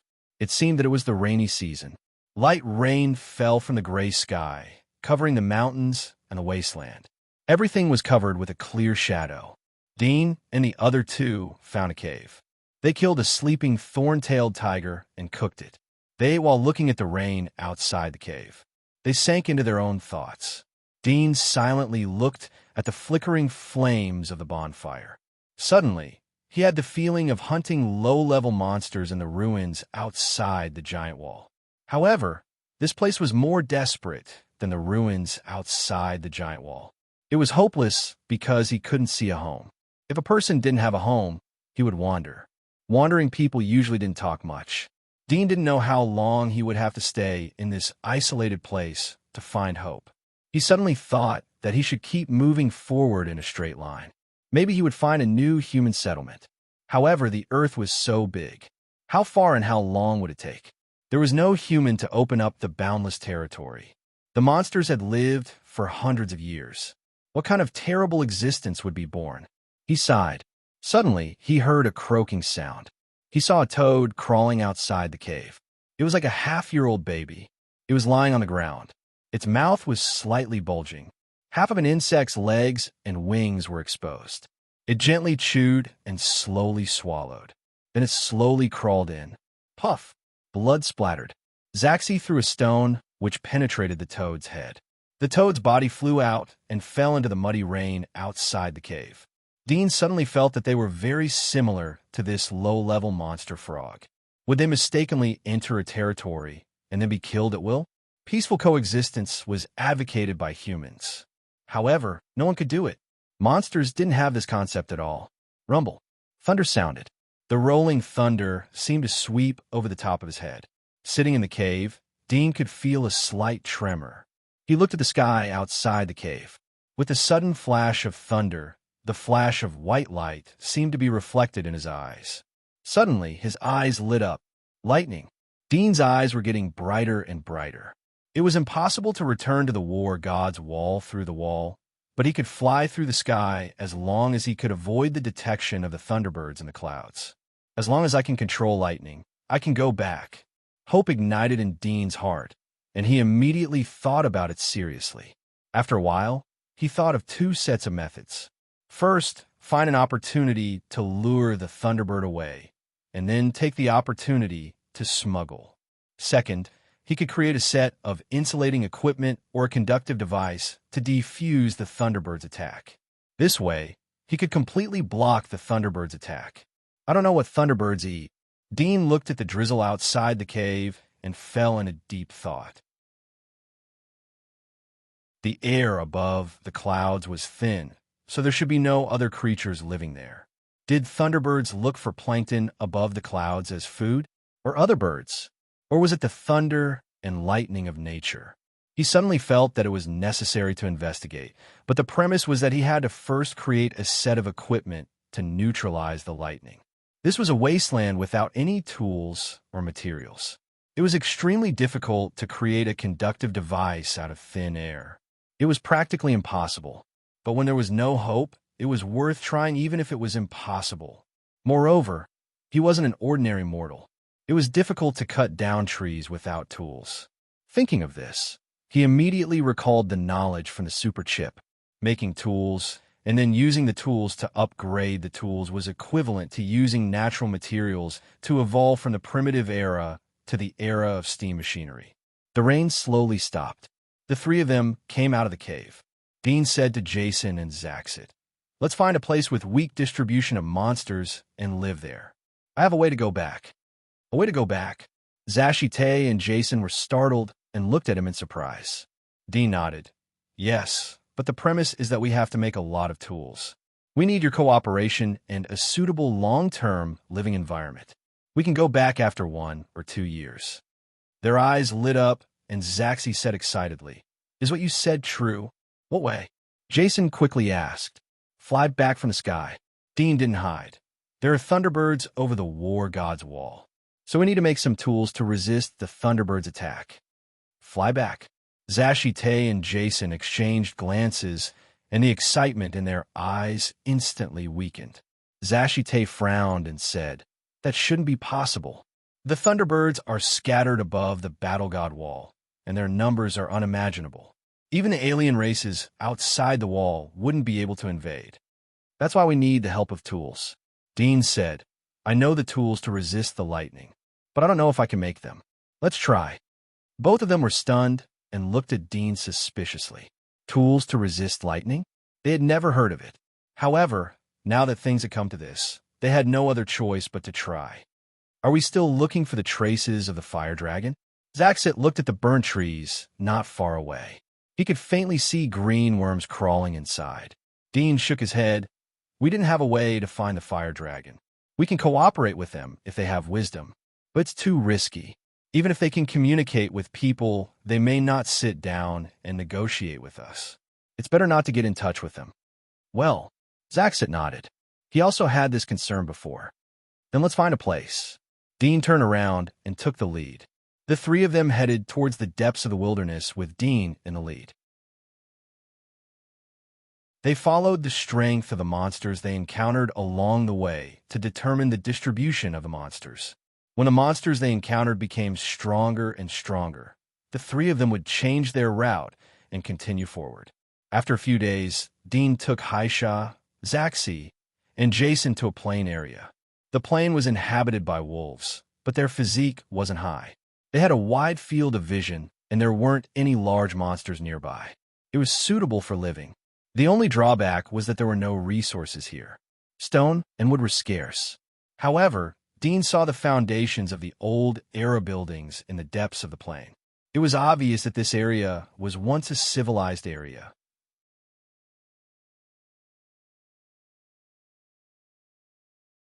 Chapter 947.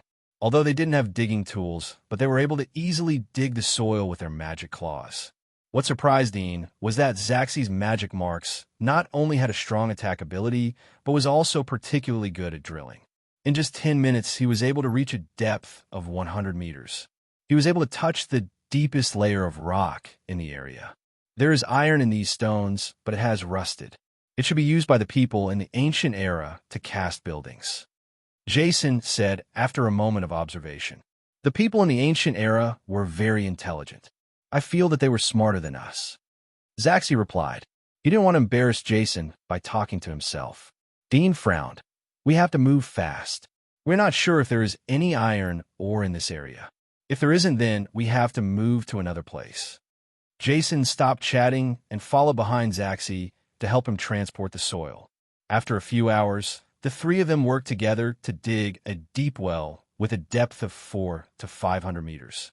They mined some impurities, iron, ore, and inferior copper, or from the deepest rock layer. There are also some other element minerals. They even mined a very small piece of gold. Although the output was low and it was many times worse than some of the big mining areas, but it was barely enough for Dean. He let Jason and Zaxi continue to mine while he dug a pit more than 20 meters deep.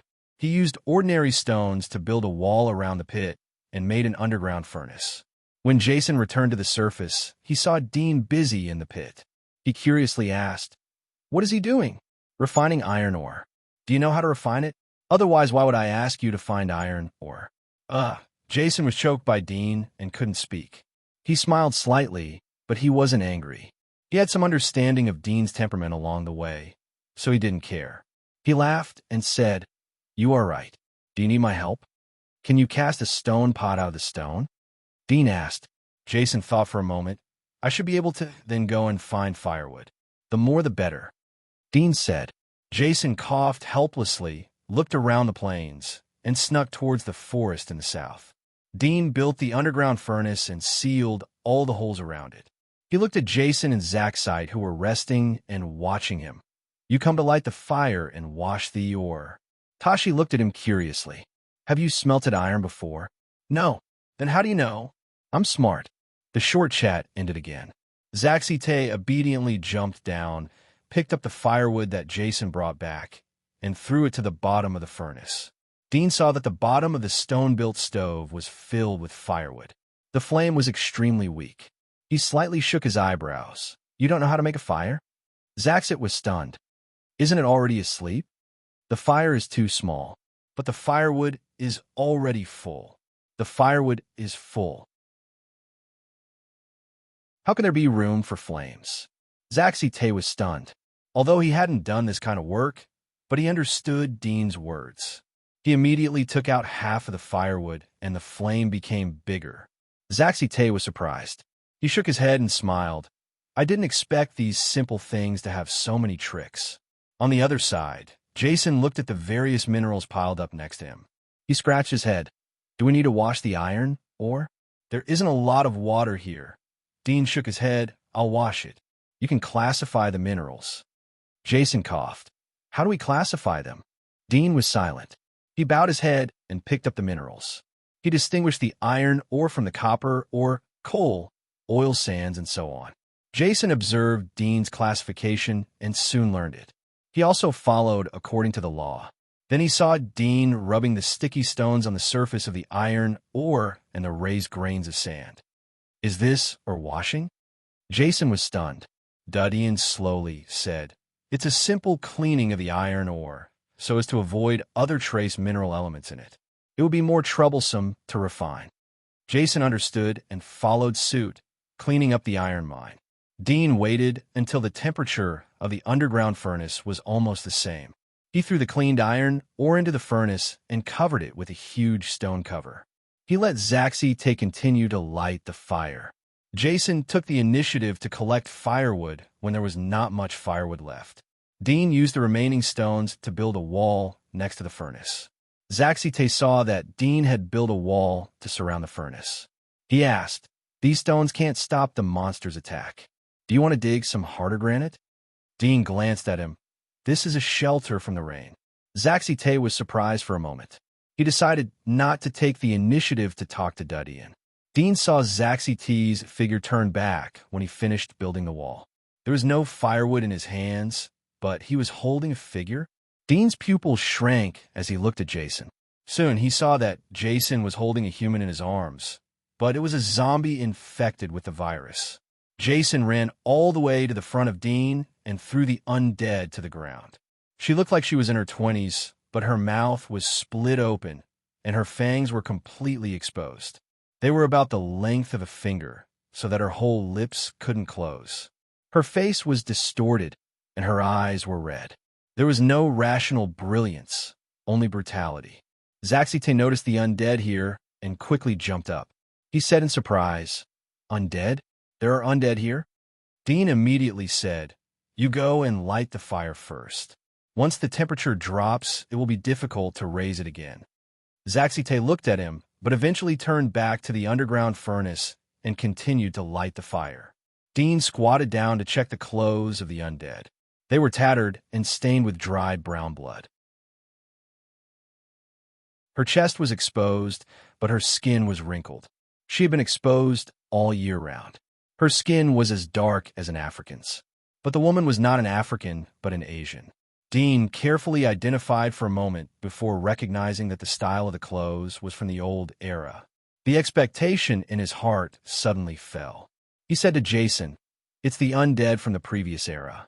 It is estimated that this land is the same as the land inside the War God's wall. There are monsters and undead everywhere. There are also fire dragons.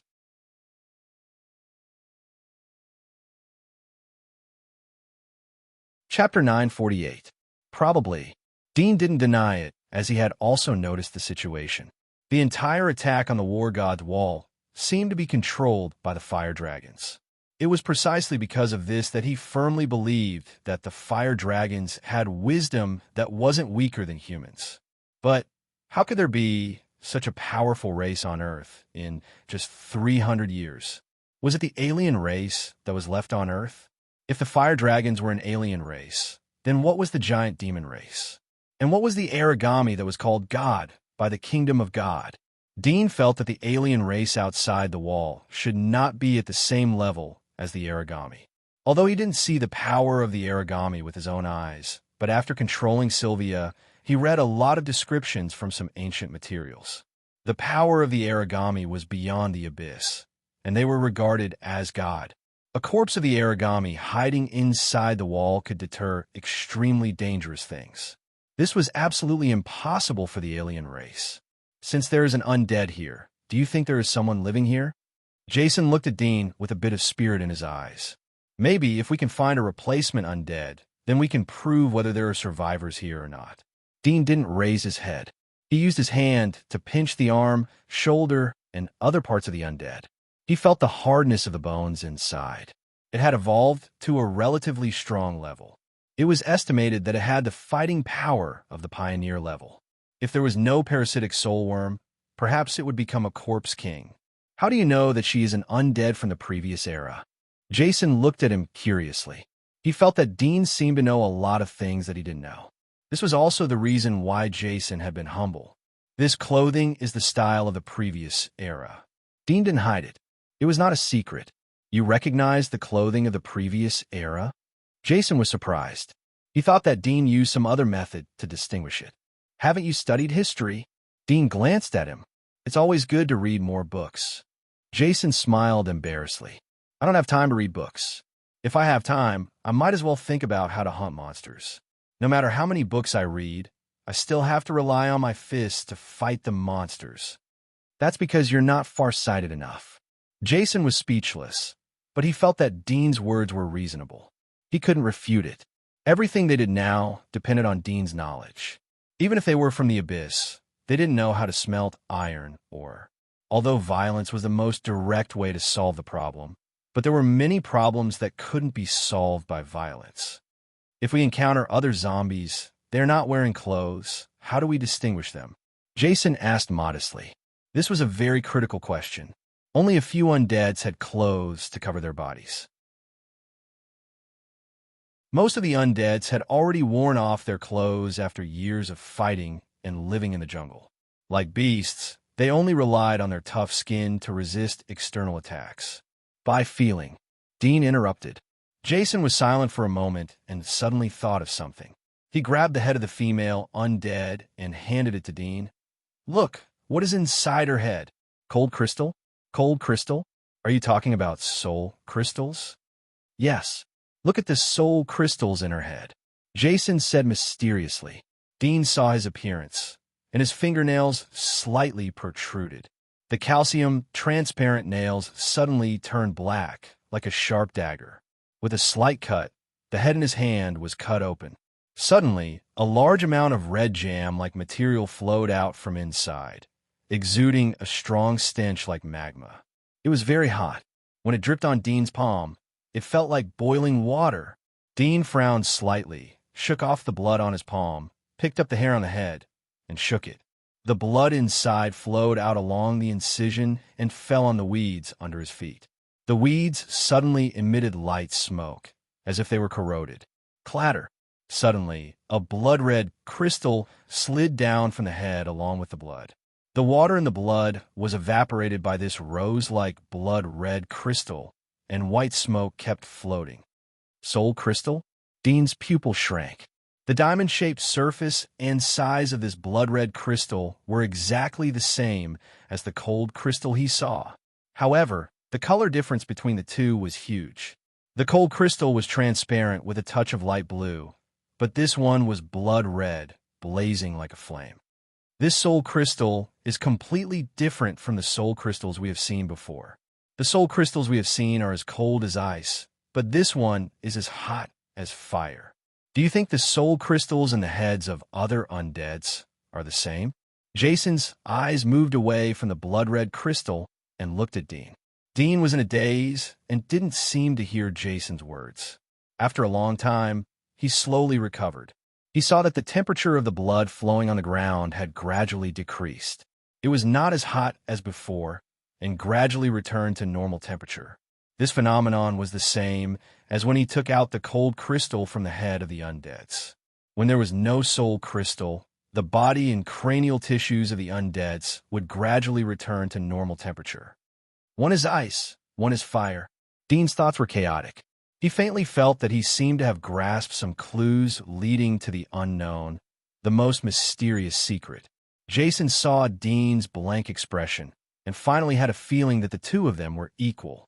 He secretly smiled in his heart, and suddenly an idea came to him.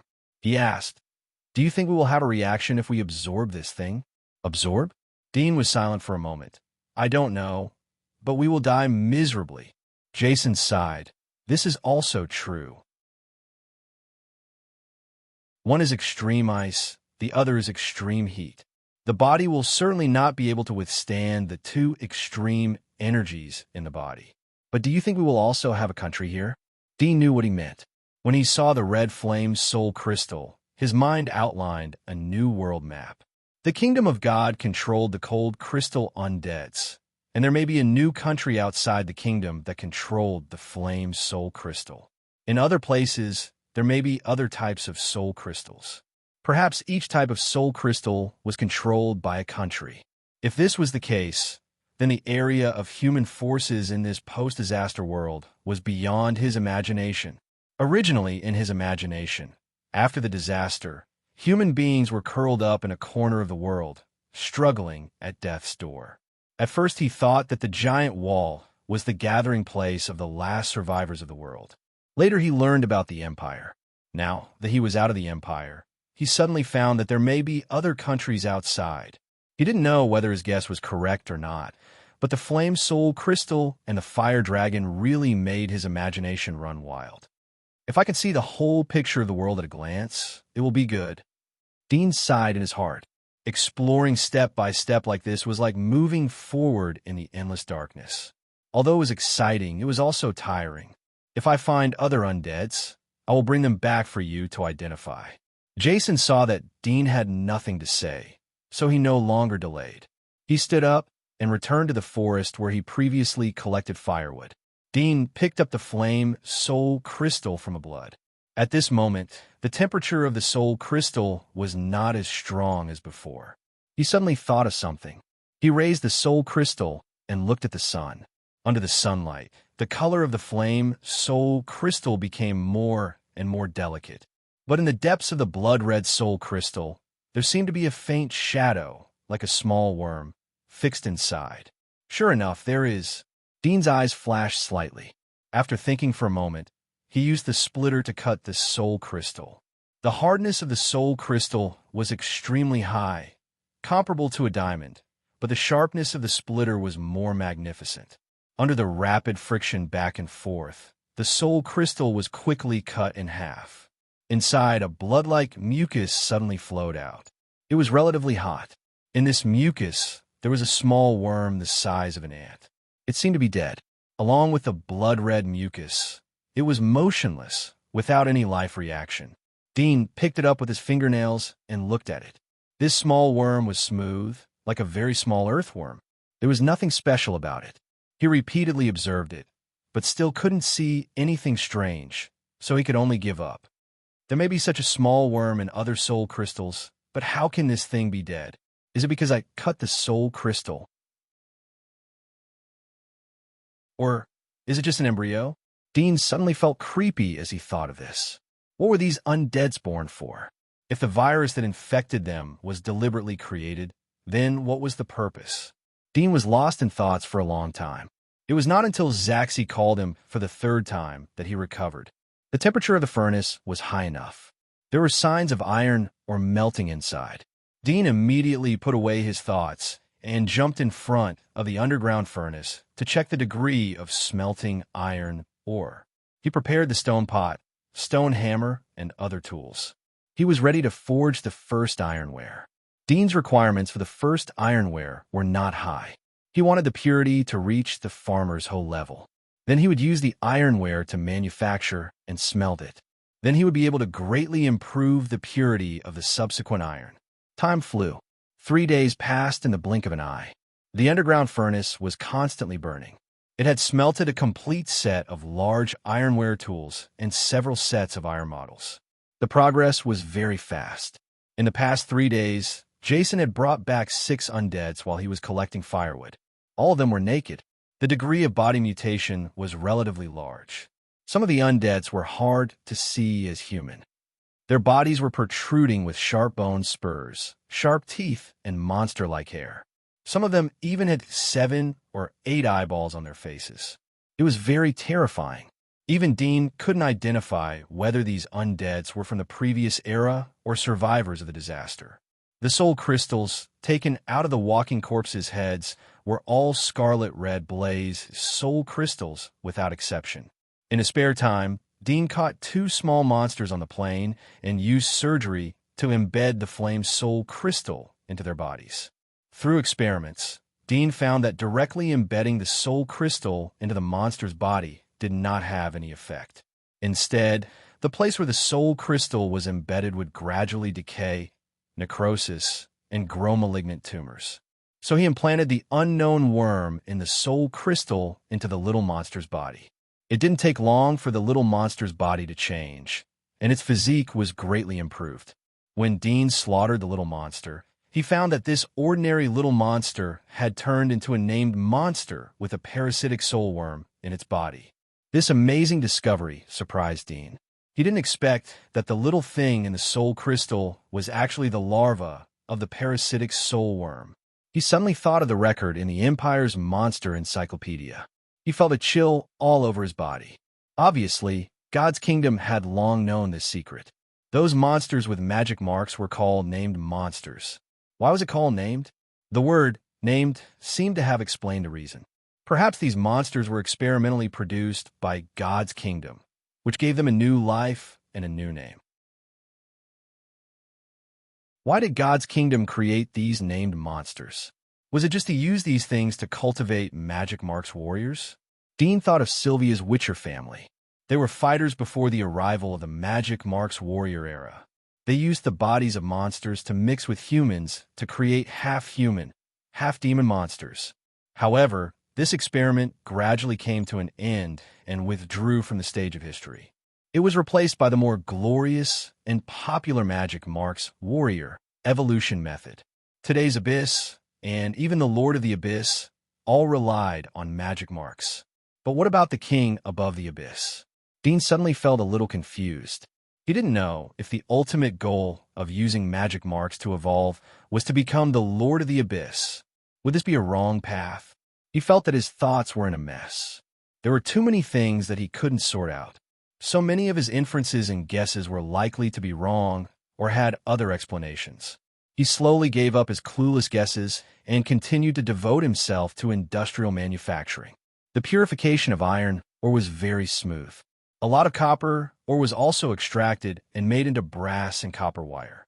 Copper wire was the main material of electric wires. On the 7th day, an accident suddenly came. In the early morning, Zaxi was looking for, or underground, Jason was picking firewood, and Dean was forging the extracted iron into utensils. They were busy when a figure suddenly came from the end of the plane. A human figure. Dean was aware of it as the figure gradually approached. He looked up and was instantly shocked. He had never thought that he would see other humans on this plane, unless they were pursuers from the border guards.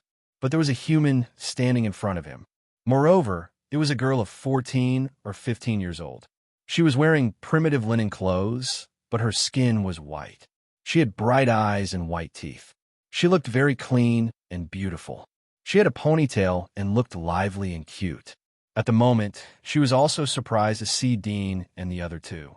Her mouth was open, but she couldn't speak. You. The girl looked at Dean and the other two. Dean was startled as he heard her words. He didn't think that he could hear her. Moreover, he didn't expect that she would speak in the common language of the giant wall. Was she from the war god's wall?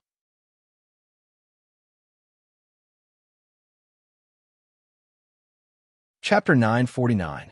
Human. Zaxi was stunned. Although he had fantasized that there might be humans living in the isolated land, but he didn't expect to meet them here. Moreover, it was so sudden that he wasn't prepared for it. Dean came back to his senses. His eyes flashed as he immediately saw the girl's heat source.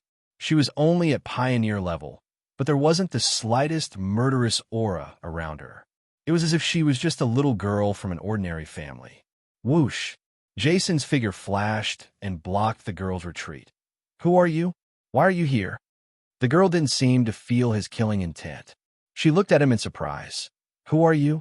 Why are you here? Are you from the Empire? Jason frowned as he noticed her language. Empire? The girl was surprised for a moment. She raised her finger and pointed in the direction of Dean and others. Do you mean the Shinluo Empire on the other side of the wall? Shinluo Empire? Dean's heart was moved. Was this the name of the kingdom of God? Jason stared at her. That's right. Are you for there too? The girl seemed to ignore his question. How did you come here? Are you the vanguard sent by the Shinluo Empire? You haven't answered my question yet, Jason said in a cold voice. Zaxi chuckled as he saw Jason's expression. Jason, don't be so nervous. Don't scare the little girl. Jason's face didn't change. You'd better not be careless. Don't forget where you are. Do you really think that ordinary people can survive here? Zaxi regained his gentle demeanor and smiled. Nothing is impossible. She shouldn't be living here alone, right? He then asked the girl. The young girl giggled and said, Yes, I live here with my father. Many years ago, when I was still very young, my father brought me here from the Shinluo Empire and we lived here. With your father? Many years ago, Jason frowned. So, there are only you and your father here? How'd you come here? Why are you living here? The girl was slightly dissatisfied with his questioning attitude. She frowned slightly, but still answered, You'll have to ask my father about this. By the way, my father is very powerful. As long as he doesn't provoke those pyro people, none of the monsters here can hurt him. Jason snorted coldly and thought to himself, I don't need you to tell me that your father's strength must be extraordinary to be able to live here for so many years. Fire dragon people, are you referring to the fire dragon race? Zaxi immediately asked, Do you know where they live? You want to find them? The girl looked at him strangely and said, Let me give you a piece of advice. Don't go south. That's where they gather. If you meet them, only death awaits you. Even my father doesn't dare to go there easily. Jason stared at her. You better answer my question. Why are you living here? Since your father is so strong, why did he leave the Shinluo Empire and come here? If you don't tell me, then I don't mind using force. Although I know that your strength may not be inferior to ours, but the three of us together can keep you. Hey, Zaxi said, don't be so excessive. Then, he looked at Dean, hoping that he could persuade him. Dean was silent. He also felt that there was a problem with the girl. Jason's words reminded him that there was a great possibility that the girl was hiding the intensity of the heat source. Perhaps it was the middle or upper abyss. The three of them together may not be her opponent. This point could be seen from her fearless attitude after coming here. To say that she was innocent and didn't understand fear, Dean would never believe it. How can you be so fierce? The girl frowned as she heard Jason's words, but she saw Jason's cold face. She knew that he would do what he said. She pouted and said in an aggrieved tone, Dad said that there are no good people in the Shinluo Empire. That's why we escaped outside the wall. We thought that we would meet new humans here, but the dragons here are not easy to deal with, so we can only live here. Jason coldly said, If you don't tell the truth, then don't blame me for forcing you. I'm telling the truth. The girl bit her lips. Dad is right. You people from the Shinluo Empire are not good people. If you dare to bully me, then my dad won't let you go. This is the territory of my family. He knows that I came out to play. If I don't go back on time, then he will come out to find me. He will definitely find you. This place is very big. We can go far away. You don't have to scare me. Jason coldly said. You. The girl looked at him angrily. Zash saw that the atmosphere was a bit stiff and quickly said, Jason, don't be so fierce. Didn't she say that her father is here? Why don't we go and see her father? They have lived here for so long. Maybe they can show us the way. If you offend her, then even if we can escape, we won't be able to wander outside the borders for the rest of our lives. Jason frowned and looked at Dean. Dean was silent. In fact, he was thinking about this point. If he directly captured the girl, then the relationship between them would be completely stiff, and the hope they had finally seen would be extinguished. But if they followed the girl to meet her father, and her father's strength was stronger than the three of them combined, then they would be at a disadvantage. Moreover, they weren't sure whether the father she mentioned was real or not, in case they went back with her and waited for the strong people of the entire clan. Dean, you decide. Zaxi handed over the decision to Dean. The girl realized that Dean, who had been silent all this time, was the leader of the three. She curiously looked at Dean and then glanced at Aisha, who was next to Dean. A trace of imperceptible color flashed in the depths of her eyes. My companion has offended you. I hope you can forgive her. Dean pondered for a moment and slowly said, I have a few questions to ask you. I hope you can tell us the truth. The girl saw that Dean's attitude was calm, so she restored her relaxed and lively attitude. She nodded. You can ask. I will tell you the truth, as long as you don't hurt me. What is your real strength? Dean stared at her. The girl slightly pouted. She didn't expect Dean to ask a sharper question than Jason, but she had already promised, so she reluctantly said, I don't know.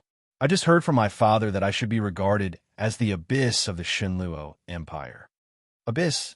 Zash and Jason's pupils shrank.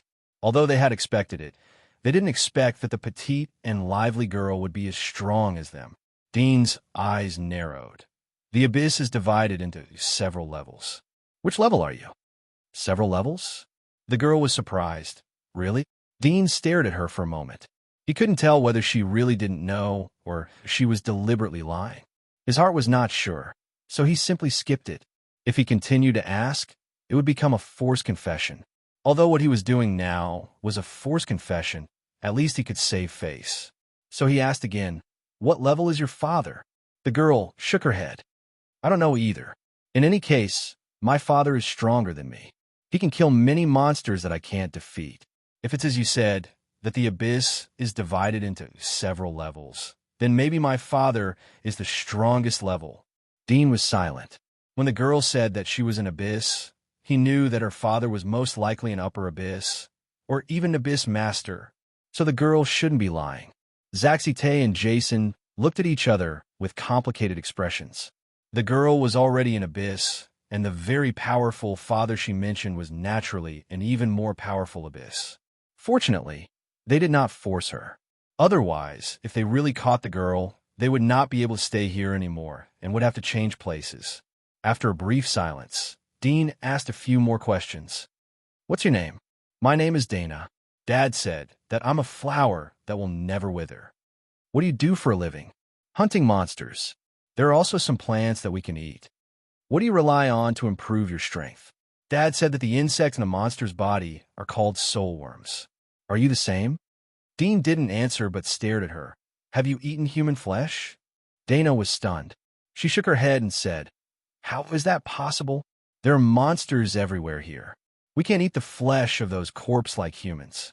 Dad said that there's a virus in their flesh. Dean nodded slightly. His expression softened. Is your home far from here? We want to visit your father. Dana smiled. It's not far. I can lead the way.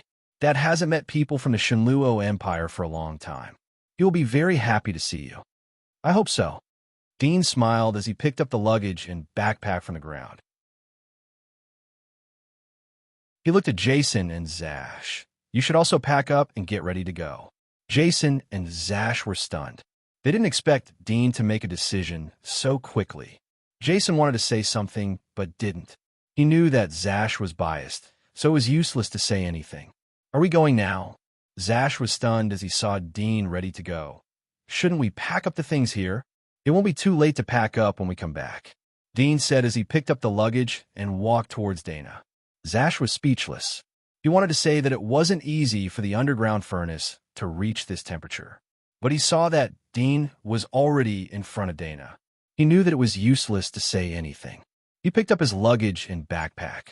He was about to catch up with Dean's footsteps when he saw a cold light flashed. Dean was smiling as he walked towards Dana. He swung his sword and cut off Dana's body. She was cut from the waist. The beautiful girl fell to the ground. There was a look of astonishment and disbelief on her face. Go! Dean had already thrown off his luggage and entered the Reaper's body. His body was covered with sharp blades. Whoosh! Dana, whose body had been split into two on the ground, slapped out with her palm and slid forward. Puff! Puff! The lower half of her body that was left on the ground was pierced by a sharp blade and instantly shattered into palm-sized chunks of flesh. The sudden change made Zaxite and Jason unable to react, but Jason's reaction was still faster than Zaxite's. He was overjoyed and immediately entered his demon body to rush forward. His body was like a gecko crawling quickly on the ground, and sharp thorns erected all over his body. Dinah, who could not dodge in time, was immediately pierced in the abdomen by sharp claws. She fell to the ground and screamed in pain. Dean quickly stepped forward. The black mucus on his demonized arm retreated like a tide, revealing his robust arm. He punched Dana's temple. Dana's scream came to an abrupt end as she fainted. "Go," Dean said to Jason. He picked up the luggage and ran along the plane with Lisa. Without any explanation, Jason picked up Dana's upper body and followed closely behind, crawling quickly on his hands and feet. Zaxit finally reacted. He was stunned for a while, then he immediately picked up his luggage and followed. After 4 or 5 hours, they were 200 or 300 kilometers away from the iron smelting plane. They met a lot of monsters along the way, but most of them were at the pioneer level. They only met 2 abyss-level monsters, which were quickly killed by the 3 of them. The 3 stopped on a peak that looked like an extinct volcano. Dean threw the luggage to the side and sat down to rest. Zaxite and Jason gasped for breath. Now that they could rest, Zaxite immediately shouted, "Why did you kill her? Did she say something wrong?" Jason sat opposite to Dean. Although he knew that Dean would not hurt him, Dean's sneak attack on Dana still left a shadow in his heart. At this moment, he looked at Dean in puzzlement, waiting for his explanation. "She lied," Dean said after his breath gradually calmed down. "She said that her home is not far from here. If that's the case, they should have noticed us since we have been here for 7 or 8 days." Zash was stunned. "Is that the reason?" Dean shook his head and turned to stare at him. "The power in her body is very strange. It's not because of magic marks. She suddenly appeared here. I think she should have known about our existence and deliberately came over." "This is all your speculation," Zash couldn't help but angrily say. Jason quietly looked at Dean. "You should know something else, right?"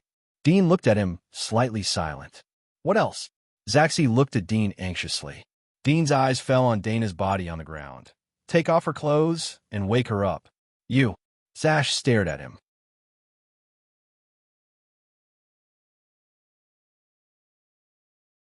Chapter 950. I believe that if you didn't read 10 lines at a glance, you would be able to see that the book was not advocating despicable behavior. On the contrary, it was full of mockery. Whether it was the previous events or the actions of the main character, they were all like this. The main character was not a hero, so the main character had no relatives, and his only true love had become a walking corpse. This was the current fate of the main character. I want to say, this book had never intended to appeal to the general public. A long time ago, it was stated that minors should not read it, and those who could not continue reading it should not read it. I only wanted to write what I wanted to express. If you could understand it, then so be it. If not, then leave. I also never thought about making a lot of money. It was enough to satisfy myself with eating and drinking. If I wanted to make money, I would have written a fantasy long ago. Here, I repeat, if you only see darkness and mistakenly think that this book advocates for such things, then leave as soon as possible. Back when the book had just surpassed 1 million words, I had already prepared myself for the book to be sealed at any time. But I would still continue writing what I wanted to write. Including the reviews, I rarely read them. Occasionally, I would glance at them. I didn't want to be disturbed by any external factors. When I finished writing the second half of the year, this book would be over. Since it was sealed early, I would start a new book early. That was all.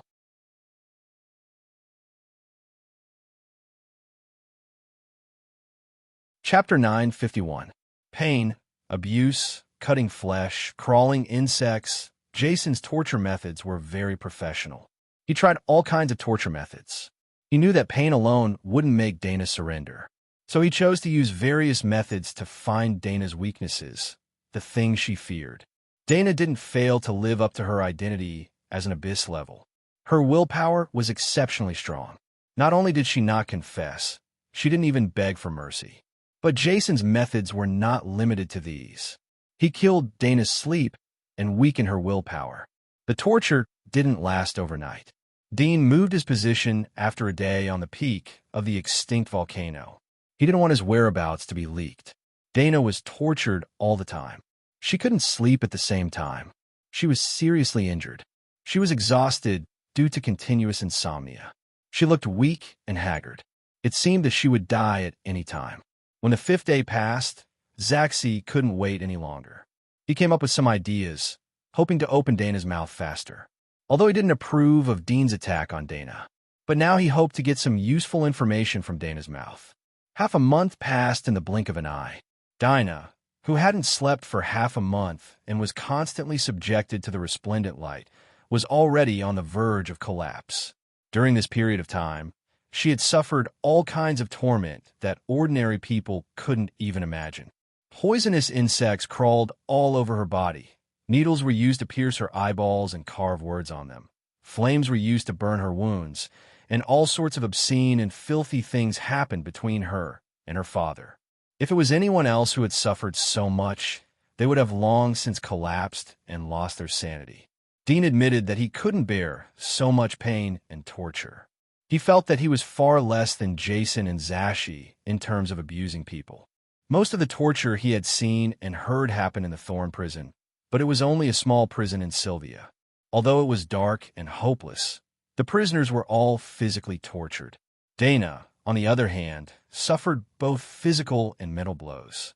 Especially when Zaxite deliberately slandered her and told her many unbearable things about her father, she was in great pain. After the extreme coercion, Jason and Zaxit resorted to seducing Dana, slowly asking her questions. When she was obedient, they would appropriately lighten the punishment and devastation. Tell me honestly, who else is here beside your father? On the hillside, Jason looked at Dana, who was dirty and had messy hair, and asked coldly. At the same time, he was holding 2 venomous snakes with bright patterns in his hands. The venomous snakes struggled to wrap around his arm, but they couldn't bite down. They kept wriggling, which was disgusting. Dana managed to keep her eyelids open and said weakly, only my father."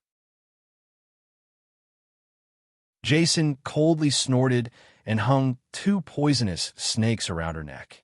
When he loosened his grip, the poisonous snake immediately climbed on her chest, and the other wrapped around her neck, strangling her as if it wanted to take revenge on this human. However, the 2 snakes were only low-level magical beasts. Although their venom was strong, it was almost useless in front of their poison resistance. The strength of the snakes was also very weak to Dana, but the writhing snakes were enough to make her feel disgusted. However, she was already used to this kind of thing and didn't have much of a reaction. What she wanted to do most right now was to close her eyes and sleep. However, every time she closed her eyes for more than 3 seconds, a sharp pain would pierce her body, forcing her to open her eyes. "What's your purpose in approaching us?" Jason said coldly. After half a month of interrogation, he had basically confirmed that the father that Dana mentioned really existed. Otherwise, when Zaxite made up the story of her and her father being in a mess, she wouldn't have reacted so fiercely. It was as if the most precious place of a virgin had been violated. Dana gasped and couldn't speak. Jason undid his pants and revealed his lower body. He pointed it at her. "If you don't speak, I'll wash your face." What was the most painful? Humiliation.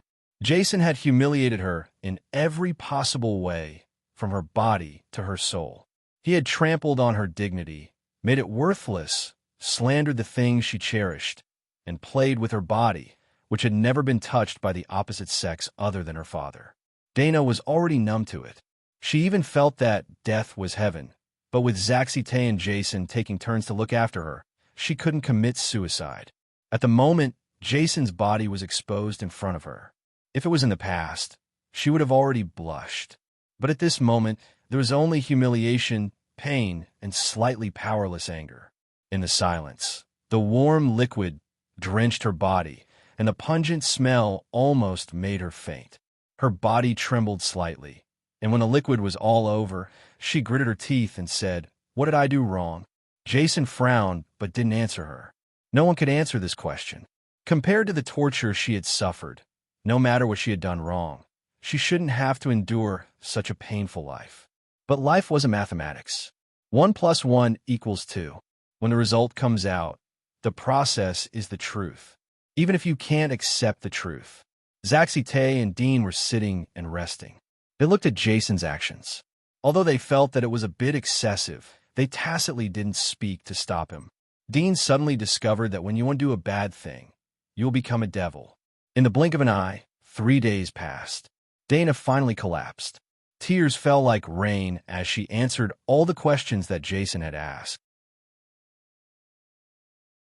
However, the answer she gave made Dean and the other two frown, because her answer was exactly the same as the first time.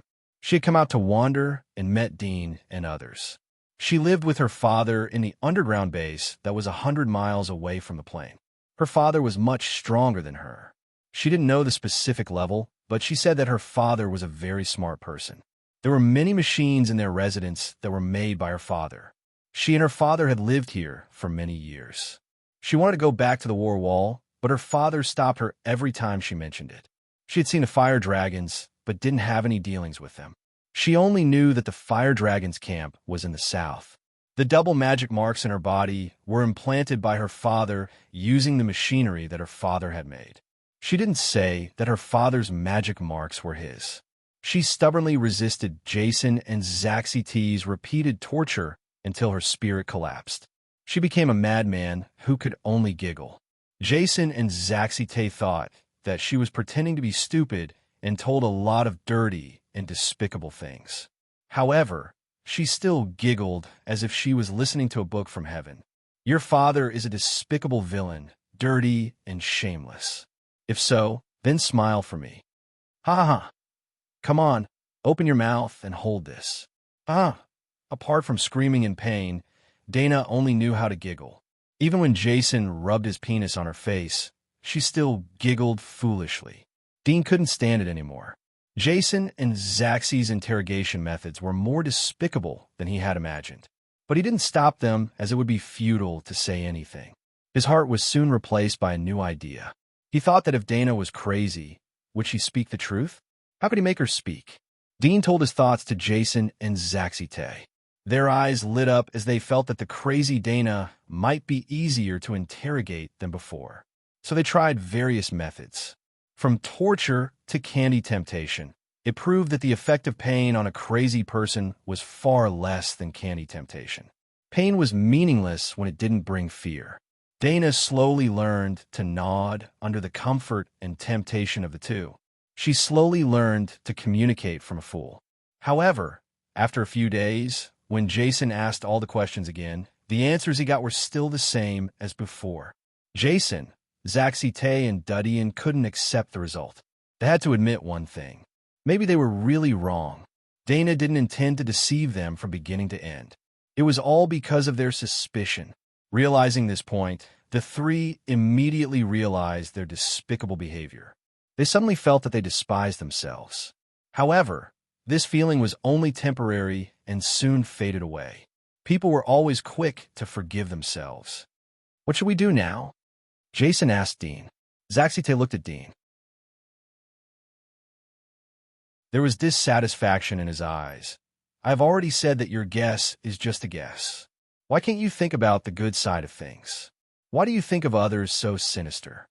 Dean looked at him, but didn't say anything. He took Zaxite's criticism as a lesson for his wrong decision. He thought for a moment. In any case, at least we got the address of her father. Although I don't know what her father's magic marks are, but I think he is most likely the same as her.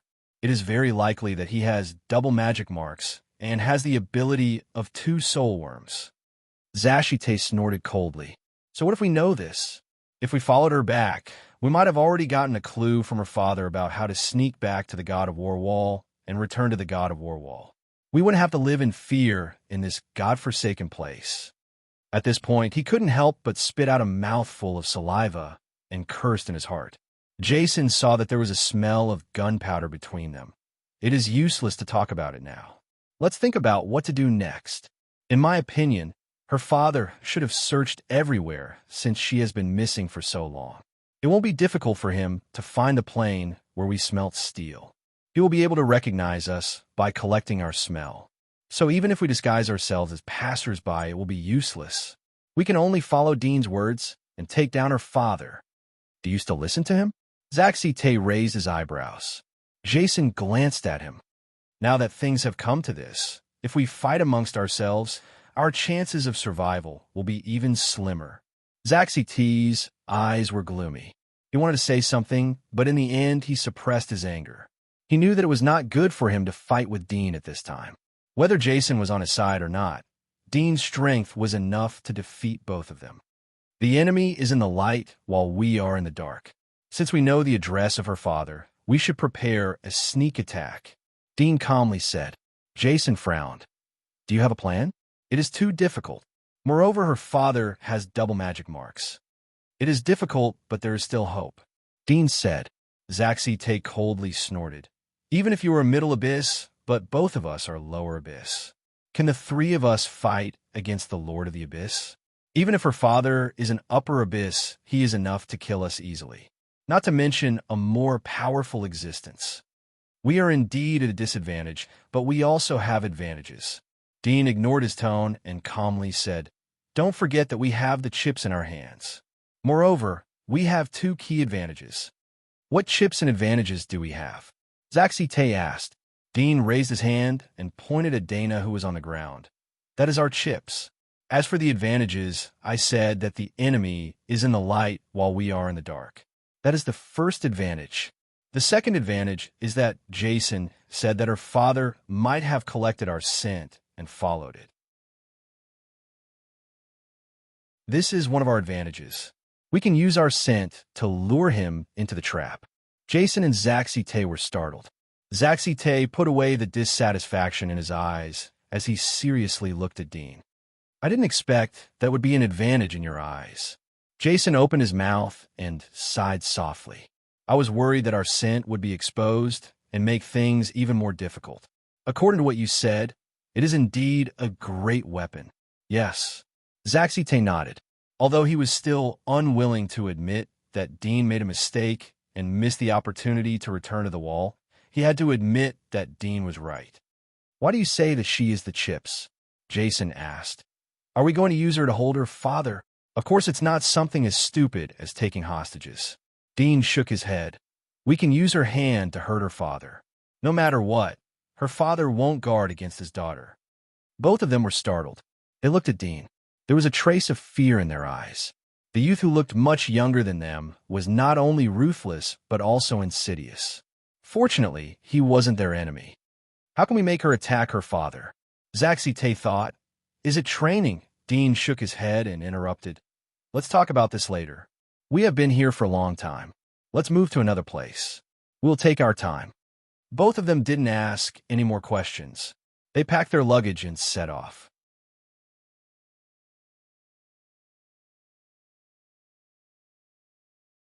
Chapter 952. Zash and Jason didn't expect Dean to be so vigilant. They felt that it was unnecessary. However, considering the 1% possibility that Dana was pretending to be stupid, they agreed with Dean's point of view. They only had one life. They didn't want to take risks if it wasn't necessary. In the next few days, Zash, Jason, and Dean used various methods to test Dana. For example, two of them would go out to hunt while one of them would guard the place. The guard's attitude was relatively sloppy. He would either turn his back to Dana or be attracted by the sudden appearance of a small monster and inadvertently walk away. Dana seemed to be really stupid. She just lay on the ground and giggled. There was no action. Dean tried to deliberately dig a pit for Dana during training to test her reaction, but she still giggled. After a few days of trying, the three of them were finally convinced that Dana was really crazy. Her acting skills were so profound that there were no flaws. This is palm leaf juice. It can cover up the smell of our body. Zash brought back some thick leaves when he went out to hunt. He could gently rub them into dark green juice. We don't have time to react when we suddenly encounter her father. Although we have been constantly changing locations and covering up our scents these past few days, we will still leave behind some flaws. A senior once warned me that as long as we appear, we will definitely leave something behind. When we encounter someone with extremely strong perception, it will be a fatal flaw. Palm leaf juice. Jason was surprised as he saw the leaves in his hand. There are palm leaves here? Dean didn't say anything as he saw that both of them seemed to know about this thing. Zash and Jason rubbed the leaf juice all over their body. Then they smeared the rest on Dana's body. Naturally, they couldn't avoid physical contact during the process. Both of them had a tacit understanding with each other. Dana giggled and didn't resist.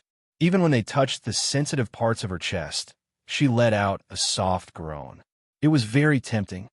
Unfortunately, the lower half of her body is gone.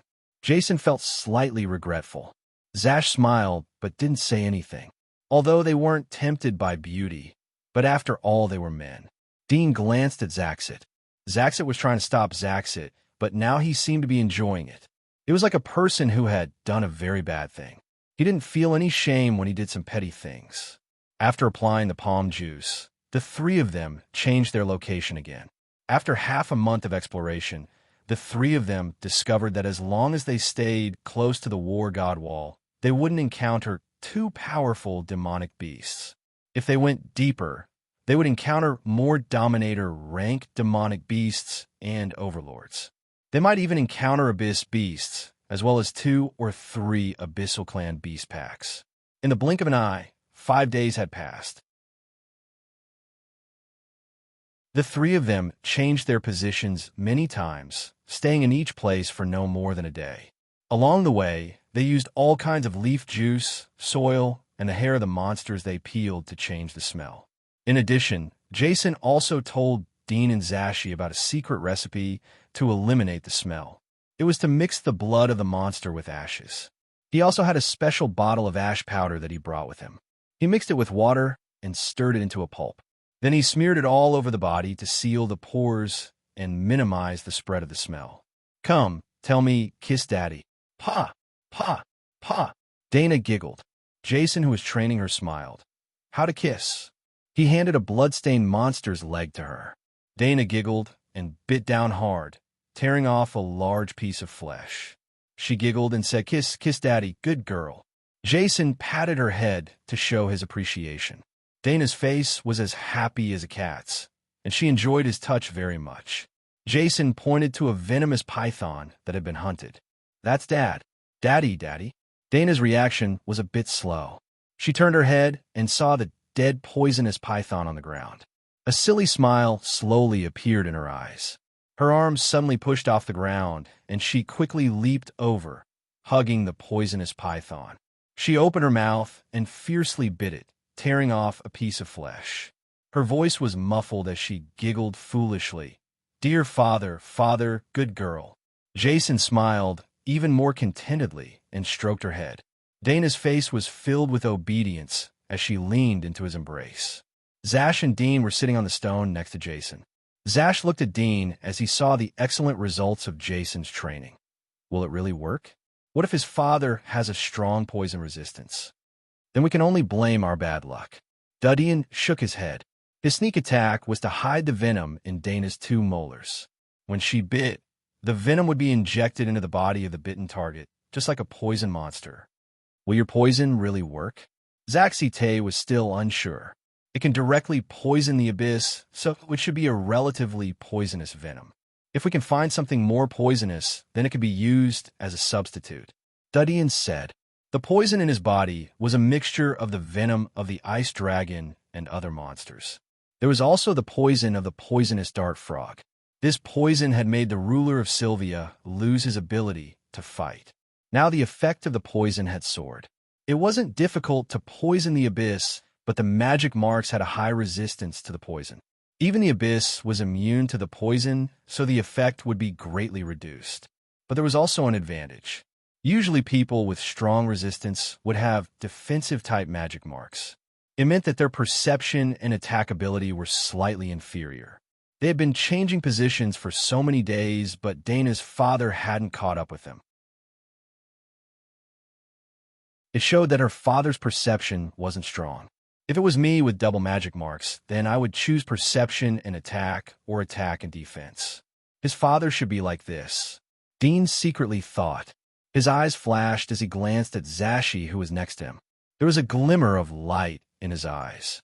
3 days later, the three of them were ready and officially set sail to return to the iron-making plane. After 2 days of travel, the three of them were getting closer and closer to the iron-making plane.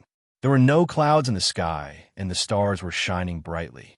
The three of them gathered at the edge of the woods and ate the low-level monsters they had hunted. They sat on the branches and looked at the moon. There was no entertainment in the long night. They were in a daze and daydreaming. It was the only way to pass the time. The moonlight is so beautiful. I don't know if we can fly up, Jason said whimsically as he found a topic. Zaxite suddenly laughed. How can we fly up? Just the thunderbirds in the clouds are enough to kill us. There are no thunderbirds outside the borders. But I heard that the higher we fly, the colder it gets. In the end, we will be frozen into an ice sculpture. That's right. It's just like us. Jason sighed as he looked at the dark forest. We humans are probably the only beings in the world who know how to look up and appreciate the starry sky. Zash shrugged. Of course. What do these low-level monsters know? I heard that we humans used to spread all over the world. We were the masters of all creatures. Jason nodded. There was yearning and regret in his eyes. Dean listened to the chatter of the two. There was a bit of desire in his heart to talk under the moonlight, but he held back. After a long while, he slowly said, Perhaps it is because we know how to look up and appreciate that we want to conquer and destroy. Jason asked curiously, Conquer? Are you saying that someone wants to conquer the starry sky? Everything you see, you want to take it for yourself, unless it's garbage, isn't it? Dean asked back. That's right. Jason nodded. Especially beautiful women. Zash chuckled. Jason laughed heartily. Dean got up. I'm going to relieve myself. I'm going to look around to see if there are any monsters from the abyss. Should I accompany you? No. Don't go too far. Be careful. Signal if there is danger. Both of them exhorted. Dean jumped down from the treetops and took Aisha out of the woods. They went to the mountain next to them and peed. After walking for more than 10 miles, he handed the roasted monster's flesh to Aisha. He cut it with a splitter knife so that she could eat it slowly and gracefully. After she finished eating, he used a soft handkerchief to wipe her lips. As he was about to return, he saw a heat source approaching from the edge of his field of vision. Human? Dean's pupils shrank as he saw the outline of the heat source. It was an upright human figure. Although there was still some difference from the human body, it was like an oval red shadow. But he had used the heat source to identify human beings countless times, so he had rich experience. The hair all over his body stood on end. The first person he thought of was the father that Dana had mentioned. Did he catch up? Dean soon calmed down. He frowned as he felt that the person's reaction was a bit strange. It seemed that he wasn't Dana's father. If her father was tracking them, how could he walk slowly and swagger? He should have lurked in the dark or rushed at full speed. But the heat source was walking very slowly. It seemed that it was just a normal stroll. Sometimes it stopped and seemed to be identifying the direction. Dean's eyes flashed as he thought for a moment. Finally, he took Aisha and quietly touched the place. If it wasn't Dana's father, then who could it be? He was very curious. Was there someone else on this lonely land? Or a local resident? 10 minutes later, he and Aisha quietly approached the place. Dudian quietly peeked out from a crack in the boulder. He was shocked and widened his eyes. This person was Dana. She had the same style of linen, the same color of light blonde hair, and the same face. The only difference was that her body was intact. It was the same as the first time Dean saw Dana. Dean's heart twitched. Even though he had seen countless bloody scenes, he was lost for a moment.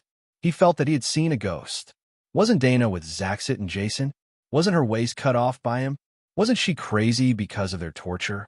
Who? Dana, who was standing in front of Dean, suddenly turned back and looked directly at the place where Dean was hiding. Dean's face was ugly. His breath had fluctuated for a moment and exposed him. He didn't expect that he would make such a low-level mistake after experiencing so many dangerous battles. His mind was not calm enough.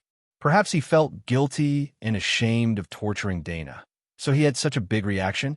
He didn't know why, but he knew that he had to come out. There was no point in hiding. When he came out from behind the boulder, Dean suddenly found that the Dana in front of him was a little different from the Dana he had met before. Their hairstyles were different. The previous Dana had a ponytail and looked very innocent and lively. But this Dana had loose hair that was scattered on her shoulders. She had the noble and elegant look of a princess. Her expression was more indifferent. Human, Dana's eyes flashed when she saw Dean. Then she noticed Aisha, who was next to Dean. Her eyes were full of surprise. "I'm just passing by. My name is Dean. Who are you?" Dean tentatively asked. He took the initiative to be friendly, but his heart was a little nervous. "My name is Dana," the girl said. Dean's pupils contracted for a moment, but soon returned to normal. His expression didn't change. He smiled as if he had heard the name for the first time. "It's a really good name." The girl looked at him. There was a trace of inexplicable meaning in her eyes. "You seem to have heard of this name? When I was a child, I had a friend with this name. It seems that there are a lot of people with this name." Dean chuckled. The girl stared at him. She saw Dean's natural smile. Finally, she slowly retracted her sharp eyes and asked, "Why are you here?" "Listening to your language. Are you from there?" She pointed to the war god's wall. Dean nodded. There was a trace of embarrassment on his face. "Not long ago, there was a war. I was separated from the main force and ended up here. I guess I'm a deserter now. I don't dare to go back." The girl asked, "Are you alone?" Dudian immediately shook his head. His head shook like a rattle. He looked very honest and reserved. "There were 8 people who were separated from me. They were resting on the other side. I came out to pee and patrol the surroundings. I didn't expect to meet you. Are you a resident here?" His eyes lit up and his face was full of excitement. The girl shook her head.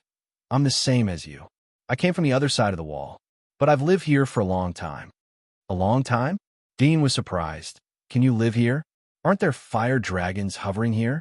Haven't you seen them?" "We have a way to avoid them." The girl shook her head slightly. She didn't want to talk more about this. She looked at Dean. "Your teammates are over there. Why don't you take me to see them? I've been here since I was a child. I haven't seen what the people outside are like," she said with a curious look. Dean couldn't help but think of Dana, who he had met before. Her innocent smile and eyes showed that she wasn't on guard. "They are rude. If you don't mind, please come with me," Dean said seriously. He moved sideways to make an invitation. He waited for the girl to slowly approach. Her light footsteps stepped on the grass. It was as if she was stepping on his heart. When the girl came in front of him, Dean smiled and stepped forward to guide her. The girl followed closely behind. She looked around and asked, "Did you and your teammates see a girl who looks like me? She's also called Dana. She's my younger sister." Dean was surprised. "You have the same name as your sister?" The girl nodded and asked, "Have you seen her?" Dean shook his head. "No. If I had seen her, I would have invited her to come with us." "That's true?" Dean curiously asked. "How can you have the same name as your sister? Did she get separated from you?" "Yes. She went out to play half a month ago and never came back. My dad was worried to death. He has been looking for her everywhere. I also came out to look for her until now. It's late at night." The girl sighed. There's a bit of sadness between her eyebrows. Dean looked at her appearance. He couldn't bear to see her like this. But he still showed a regretful and sympathetic expression. She should be lost, or... When the word yes came out of his mouth, he suddenly waved the splitter in his hand without warning. With a clang, sparks flew everywhere. The sound of the collision was particularly loud in the night. Dean and Dana pulled away from each other. Both of them were shocked. Dean didn't expect that Dana, who had been listening to him indifferently, would react the moment he attacked. She would block his attack. The girl also didn't expect that Dean's attack would be so fierce. Although she was prepared, she almost couldn't resist. At the moment, the weapon in her hand was broken. Her arm was cut and she was injured. You were prepared? Dean's face turned gloomy. He hoped that the previous sound would alarm Jason and Zaxi. But the distance was too far, so they wouldn't be able to hear it. Where's my sister? The girl looked at Dean coldly. How do you know that I'm related to her? Dean asked, although your performance was flawless, but there is one thing you may not know. Your backpack has already exposed you. The girl sneered. Backpack? Dean was startled. Suddenly a light flashed in his mind. Do you mean the thing inside? Yes, the flesh of the origami.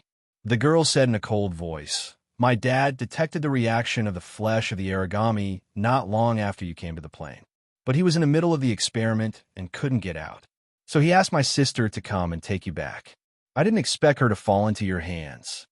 Dean was startled. They were exposed as soon as they arrived at the plane. Did Dana know about them? How was it possible? He couldn't accept it. He didn't want to believe it. But he felt that there was no reason for Dana to deceive him. He gradually calmed down and slowly recalled the situation when he first met Dana. Now that he thought about it carefully, he suddenly realized that there were many details in Dana's performance. There were many flaws and doubtful points that were definitely not limited to the few he had observed earlier. For example, the surprise on Dana's face when she saw them was obviously more intentional. Now that they thought about it, it was even more obvious that she was acting. In addition, Dana didn't show any fear. Anyone who stayed in the habitat of the monsters would know to be careful. But Dana directly approached them. She didn't use stealth or camouflage. Even when she saw them, she didn't show any obvious fear. If it was an ordinary person who met a few of the same kind with unknown strength, it wouldn't just be a surprise. But because of Dana's naivety, they mistakenly thought that she was too innocent. She didn't know that people were sinister. That's why she believed them so easily. However, the other party's purpose was to take them back to her father's place. As for the purpose, it was likely to be the flesh of the origami in his backpack. They thought that others were naive. Maybe they were also naive in Dana's eyes. However, there was one thing he couldn't figure out. He asked, why didn't your father let both of you come together? With your strength, you should be able to directly capture us. The girl coldly snorted. It doesn't matter if I tell you. My sister and I have very different living habits. She only comes out during the day and stays at home at night. I only come out at night and don't go out during the day. Moreover, my father has already detected that the three of you are just lower abyss monsters. With my sister's strength, it would be easy to subdue the three of you. Dean's face slightly changed. The two of them alternated day and night. What was the reason? He didn't believe that it was just living habits. It was likely because of their magic marks or other reasons. Some monsters like to hunt at night, while some like to hunt during the day. In addition, her words revealed a lot of information. First of all, her father could actually perceive that they were lower abyss monsters. It must be known that they all hid their heat source. But how far away was her father? At least out of their range of perception. It was incredible that her father could not only perceive them, but also know their specific strength from such a far distance. However, if her father's perception was outstanding, then why hadn't he caught up with them after so many days? Was he unable to get away? He felt that it should be impossible. After all, almost a month had passed. Could it be that her father had detected their strength with the help of some instrument?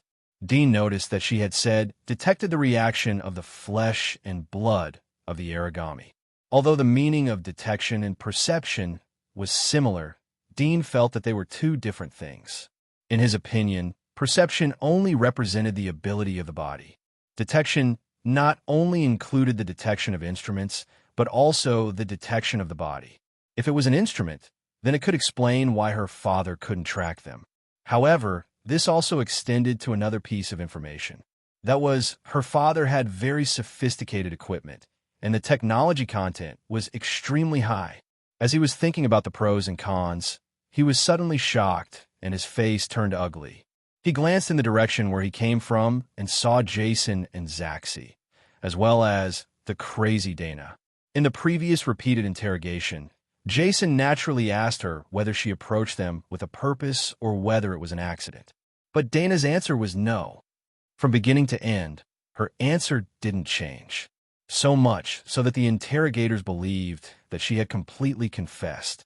However, if it was an ordinary captive, there would always be some discrepancies in the answers. At the beginning, they wanted to hide things but gradually loosen their mouths. But Dana didn't change. This was a very suspicious point. But somehow they mistakenly thought that she was too simple and didn't lie from the beginning. She was an innocent and kind-hearted girl. Now it seemed that her confession couldn't be taken seriously. It was estimated that half of it was true and half of it was false. Moreover, she shouldn't be crazy. If a person was stupid, how could they make the same answer and reaction as before? The more Dean thought about it, the more scared he became. He suddenly felt that he had made a big mistake. The cause of this big mistake was that he underestimated Dana. It wasn't only him. Jason and Zaxi were also deceived by Dana. They had a preconceived idea that Dana might be an innocent girl. That was why they thought that the torture would make her crazy. But now it seemed that Dana approached them with the intention of bringing them back to her father. The reason why she didn't adopt a forceful and direct attack was very simple. If it was her, when she was confident that she could suppress the three of them, she would fearlessly choose to use a gentler method to lure them over. This way, it would save her energy. If they had refused Dana, then perhaps they would have faced her thunderous attack. Moreover, if he hadn't taken the initiative to attack, then perhaps Dana would have attacked first. Just like now, when he attacked, the girl was on guard and was able to parry in time. Moreover, she had seen through his identity. He suspected that she probably took into account that he defeated her sister. So she didn't attack from the front, but had the same plan as him. Otherwise, how could she be so defenseless when she came over? Didn't her performance make him relax his vigilance? There were countless cases of failure or death because of contempt. Dean also knew that he shouldn't despise anyone. Even a lion needs to use all its strength to catch a rabbit. But he still made this mistake, and it was a fatal one. No one could avoid committing a crime knowingly. Perhaps this was something that the most profound philosophy couldn't change. Fortunately, he met the girl. Otherwise, they would have taken Dana to attack her father. It was like sending sheep into a tiger's mouth. He was glad in his heart. He was even grateful to the girl in front of him. Your sister's perception should be quite good, right? Dean suddenly asked. The girl indifferently said, It seems that you have already experienced it. Dean slightly nodded and sighed in his heart. It was too dangerous. At the moment, the last doubt in his heart had been answered. Perhaps she had heard that they had tested whether Dana was crazy or not. Perhaps she had also sensed that they had pretended to leave, but hid in the dark to observe.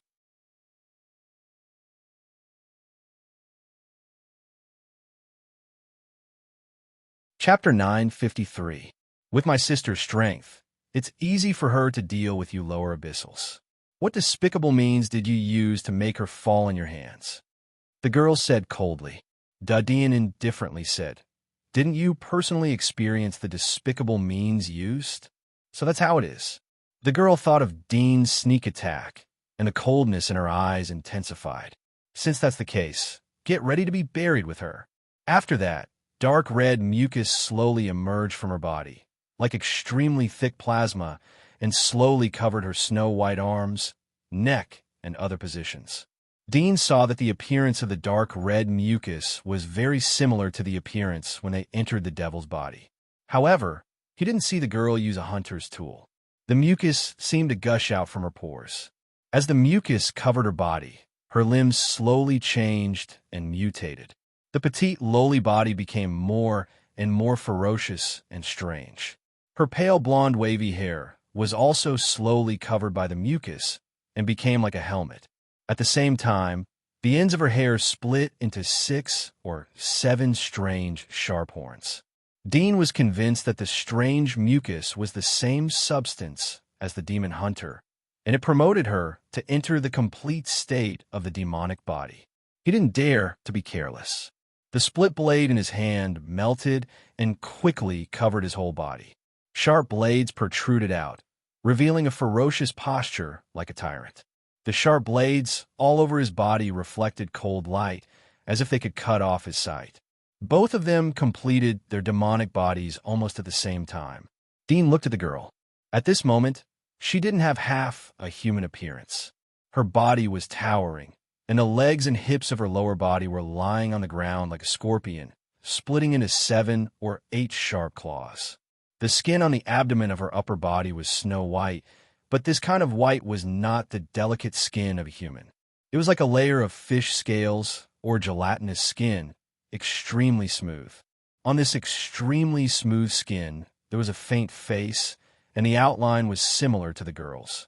Her arms had also become monstrous arms that were more than a meter long. Her arms were covered in armor and spikes. The head on her neck had become extremely horrifying. Her face was completely distorted, and her eyes had expanded to the size of a baby's fist. Her pupils were blood red, as if they were about to drip blood. Sharp teeth of different lengths protruded from her mouth, making her look like a wild beast. In addition to the strange shape of the demonic body, Dean noticed that there was a faint layer of golden light around her body. He had seen this feeling before. It was the same as the layer of golden light that was brought by the power of origami on his blade. Could it be that her body also contained the power of the desolate god's flesh and blood? The girl was also sizing up Dean as Dean was looking at her. She felt a bit tricky when she saw that Dean's body was covered with sharp blades. It was like the status of hedgehogs and porcupines in the animal world. Even if they met a beast that could kill them, they would feel that it was difficult to kill them, and they would have to pay a big price. The two of them were sizing each other up, observing and weighing each other. At the same time, they were analyzing each other's weaknesses and strengths based on their appearances. The night suddenly became extremely quiet. Dean looked at the extremely faint outline of the girl's face that was exposed under the snow-white skin of her abdomen. His heart suddenly moved. He couldn't figure out whether the core of the girl was the ferocious head on her neck or the faint face on her abdomen. However, the face on her abdomen gave him inspiration. He immediately used the dragon blood technique to control the muscles in her abdomen and said with ventriloquism, "Do you have the flesh and blood of the desolate god in your body?" While he was talking, his mouth opened correspondingly, but he didn't make any sound. The girl didn't respond to him. After a short silence, her figure suddenly flashed, and she suddenly dashed toward him. Whoosh! The 8 monstrous claws on her lower body quickly crawled like a scorpion, but also like an extremely fast spider. They almost reached him in an instant. Dean was shocked. His body's hormones erupted in an instant. His feet crisscrossed on the ground and suddenly rotated. He swung the sharp blades like a hedgehog top. This was the strongest defensive move that he had come up with. Thorn shield. Clang! Clang! The girl swung her monstrous arm. As soon as she touched the periphery of the rotating sharp blades, there was a cutting sound. She immediately retracted her hand. Her monstrous arm's wrist was cut off, and blood kept flowing. She retreated dozens of meters and looked at Dean with a ferocious face. It seemed that she didn't expect that Dean's blades would be so sharp. She had always been very confident in her physical strength. Even if she was bitten by some abyssal monsters with amazing bite force, she would only feel a little pain but would not be injured. She didn't expect that in front of Dean, she would be directly cut off with just one touch. She suddenly somewhat understood why her sister would fall in the hands of this person. Perhaps the opponent's strength was not as good as hers, but with such a terrifying attack, only one blow would be enough to kill her. The anger in her heart gradually calmed down. At this time, Dean also stopped from rotating, but he didn't pounce on her. Obviously, he intended to stop her by remaining still. Her speed is even faster than that gorilla instructor. The opponent's magic mark has a greater increase in speed. Her demonic body has undergone such an exaggerated mutation. Obviously, the increase in physique is weaker, but she still has such speed. Is she an upper abyss? Dean's eyes flashed, and his face was dignified. He had killed a gorilla instructor, and he had a new definition of his strength, which was comparable to the middle abyss. But in front of him was an upper abyss, and there was a huge gap in strength. However, fortunately, his eyes could still capture the girl's movements, or he would really be dead. Puff! At this time, the girl suddenly waved another monstrous arm's sharp claws, and slashed at the wound that was cut by Dean. The cut was 2 centimeters thick, and blood gushed out faster. But in less than 10 seconds, it immediately stopped, and the wound seemed to have signs of scarring. After dealing with the wound, the girl continued to look at Dean. Half a minute later, she suddenly rushed over again. The moment she approached Dean, her body suddenly swayed, and she appeared at the side. Like lightning, a phantom seemed to appear in the place where she was.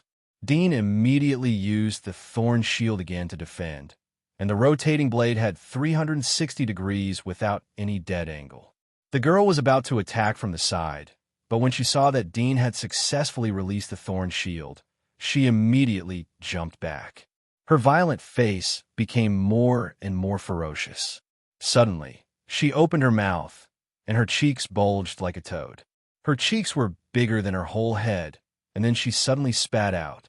A jet of black water, or rather, mucus, shot out. Dean, who was using the thorn shield to defend, didn't have time to release the thorn shield to dodge. When he saw the black mucus shooting at him, his face slightly changed, but he could only watch it rush over and hit him. Although the thorn shield was extremely strong in defense, its shortcomings were also very obvious. It was easy to get dizzy after a long time, and the physical consumption was fast, and the position couldn't be moved. You're tuning in to the Warrior Lore YouTube channel. Don't forget to subscribe and join us on this journey to catch the most captivating stories.